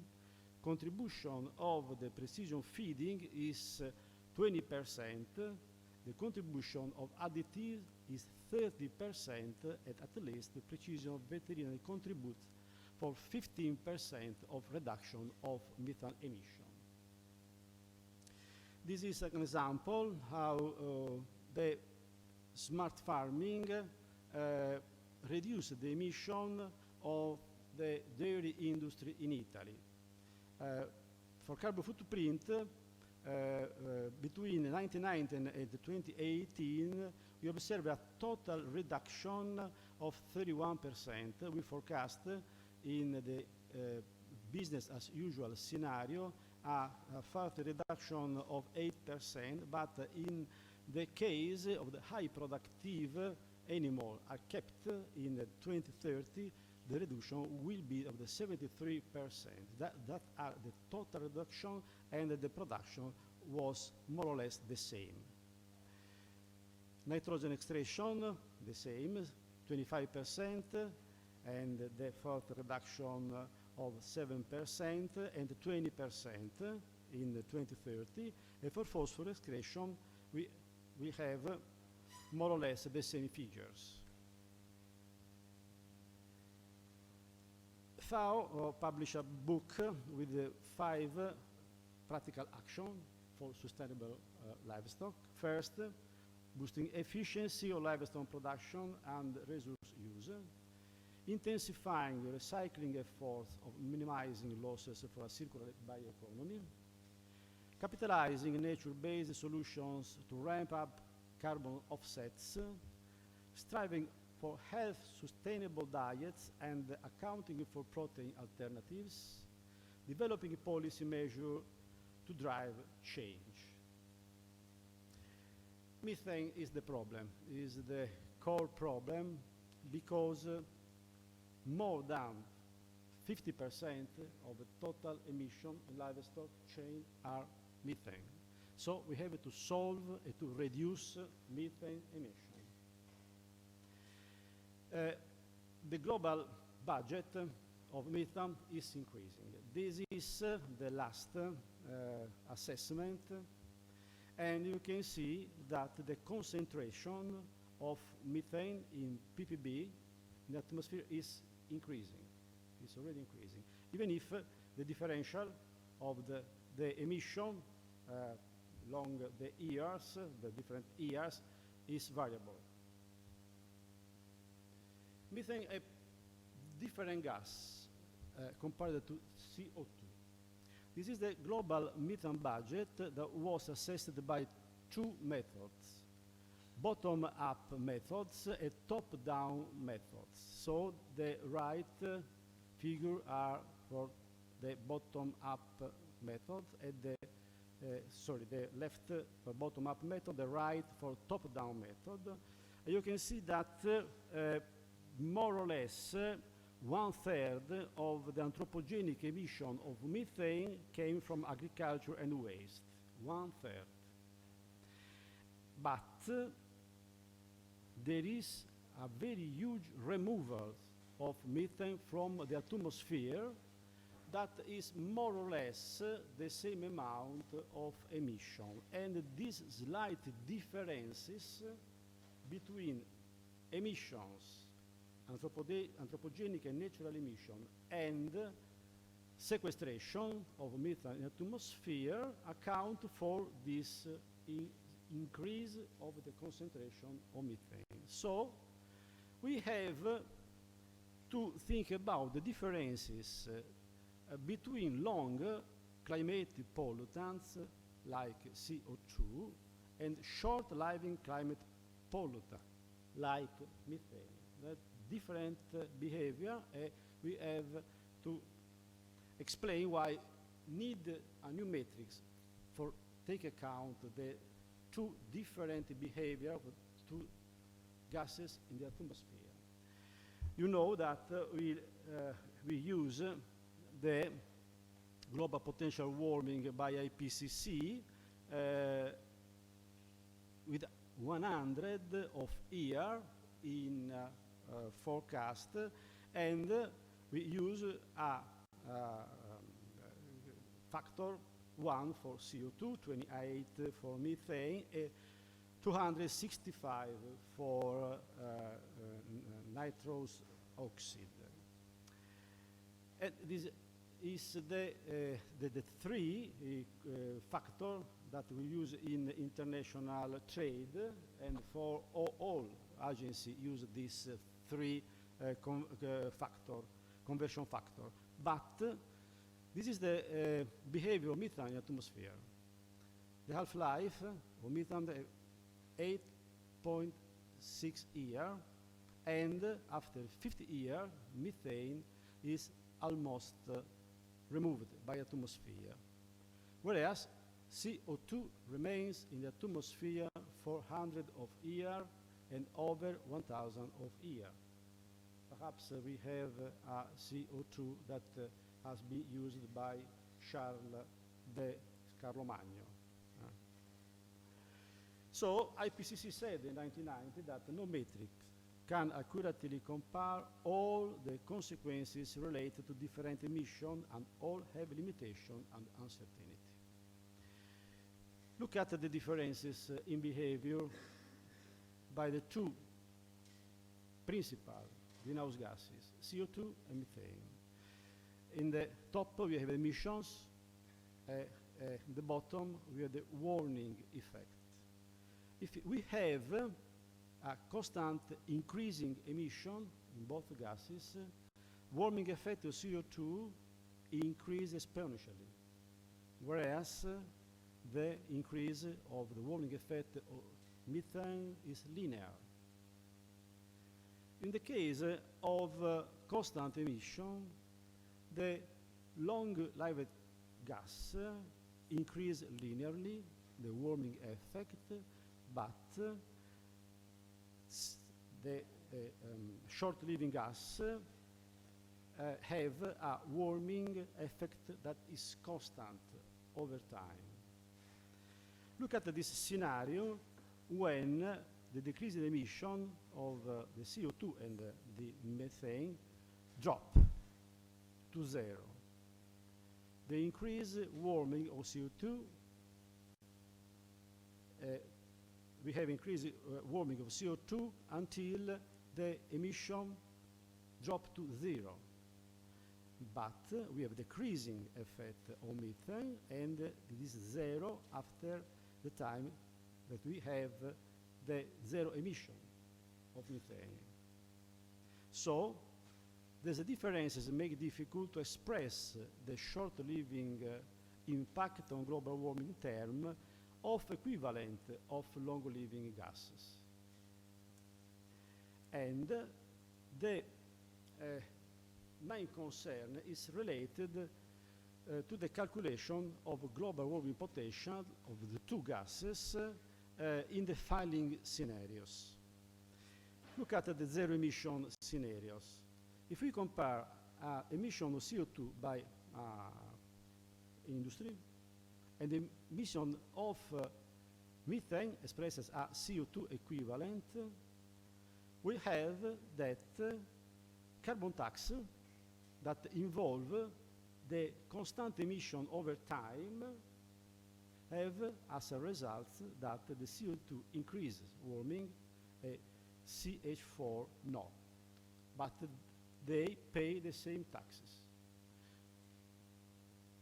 When an industry stops activity, like in this case, the CO2 remains in the atmosphere, so the increased warming remains, but it does not pay taxes, and if a farmer continues to his industry, he continues to pay taxes. So, ruminant farm pays for a constant impact similarly to the industry that stopped the activity and continues to pay taxes. So, we need a few new metrics. These the three papers published by a group of Oxford that is dealing with the physics of the atmosphere, and they said CO2 is a gas that can be treated as a stock. Methane is a gas that have to be treated as a fluxus. So the difference is that, so they develop a new matrix that IPCC acknowledged in the report in 2021, saying that new emission matrix approach as GWP star are designed to relate emission change in short-lived greenhouse gases. So they are thinking to use both the matrix in the next assessment.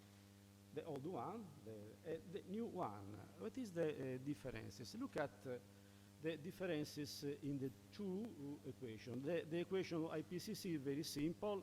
This is a pulse of emission of the gas, and this is the factor, that is 28 for methane, for example. This is the equation developed by Allen that takes into account the differences in emission over a time, and it expressed not in equivalent CO2, but equivalent warming of CO2, and there is an evolution by Kane in 29 that said, yes, but we have to take into account that a part of methane behave as stock, a part of methane behave as rate, so fluxes. So they split the effect of warming in two parts, part of the stock, part of the fluxes. Let me see you a simple, sorry for the simplistic example. We have a farmer that increase his stock, his herd, from 100 cows to 110 cows, and the herd emission was this in 10 years, and this is the same of another farm that reduced the herd from 110 cows to 100 cows. They emitted the same amount of methane in 10 years. So, what happens? I put the integer in honor of the professor.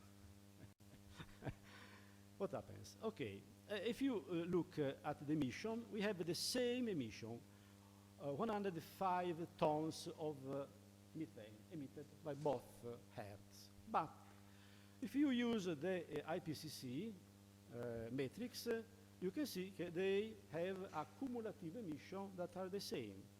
That is more or less 3,000 tons of CO2 equivalent.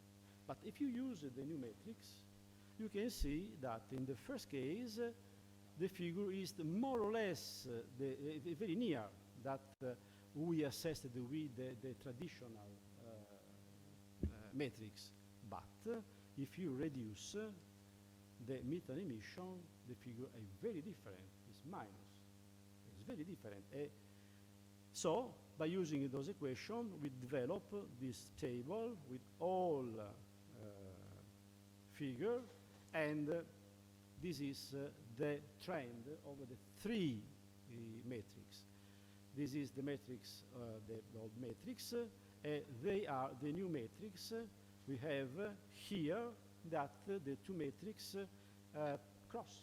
Is it correct? The word cross at 1.012% of increase annually, and the zero we have in the newest matrix are minus 0.33%. So, what are the pros and cons of the new matrix? Is that compared with the traditional IPCC metric, the new metric rewards those who significantly reduce methane emissions, but penalizes those who increase emissions much more. The new matrix does not represent concession for further emission of methane. That we have to be clear saying that. But more reliably shows the contribution of declining methane emission to a reduction of global warming. So, this is the case of Italy. This is the decrease of methane emission by livestock as assessed by IPCC from 1999 to 2019. This is the total methane that was emitted by livestock in Italy.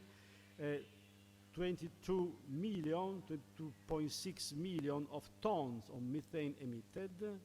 If you use IPCC, we measured more than 600 million of tons of CO2 equivalent that was emitted by livestock. But if we use the new matrix, the figure is totally different. It means that we have in charge, livestock had in charge 21.1 million of tons per year in CO2e instead of minus 3.1 megatons per year on CO2 equivalent warning. If you apply those equations of the table we see before, you can see that the last column, we see the drop in the dairy industry in Italy was dramatic. The figure is clear and show the differences between the two metrics in taking into account methane or methane as a pulse or methane as differences. If you use these two metrics to assess the world livestock or methane emission, you say first of all that the methane emission is increasing. This is bad. We need reduce methane emission, a global scale. But we can see that Europe is a good example how we can reduce the warming effect, compensate the effect of CO2.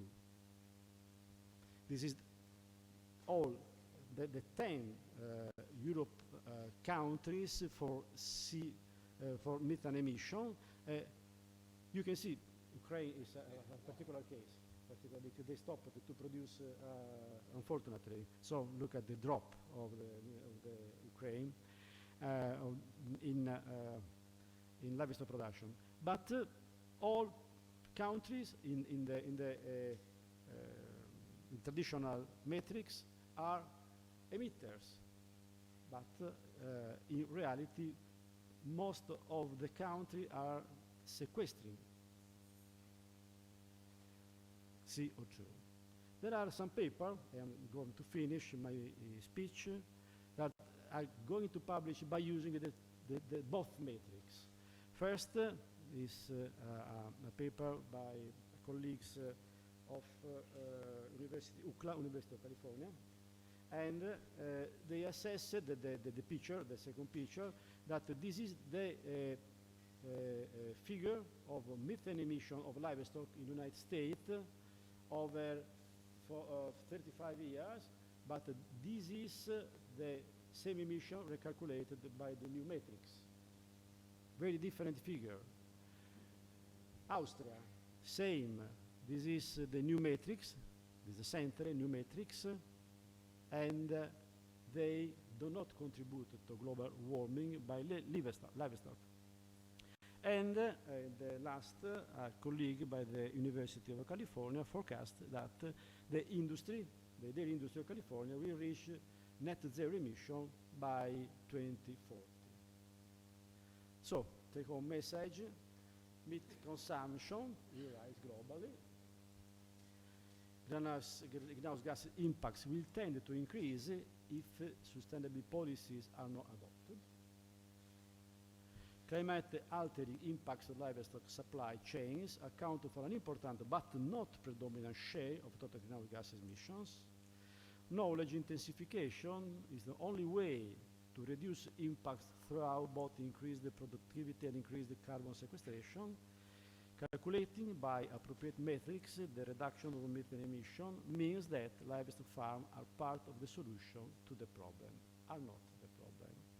This is my group of work in livestock sustainability. I will thank you so much.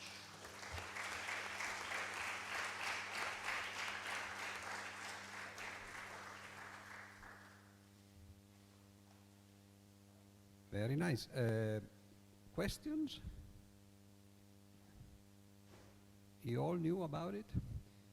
I discovered about this yesterday night at dinner, and I was surprised because being an outsider, you know, I always thought that methane and livestock would actually account for 50%, more or less, of the global emissions.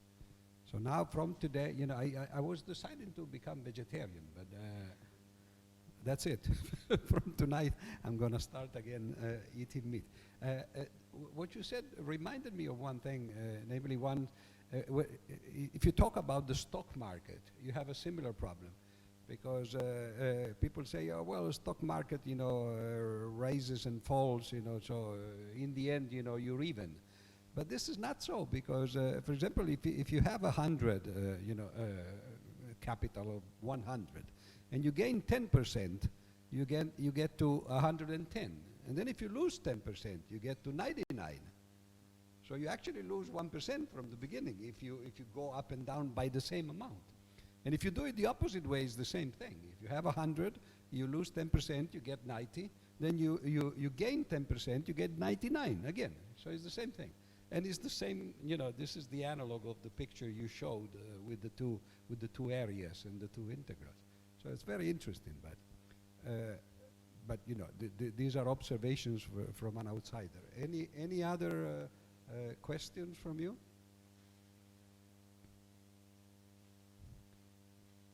You're thinking about the questions. Okay. I saw that it was the boring part of the day. So we're all tired after the day. So if there's no question, then I guess that we can stop it here.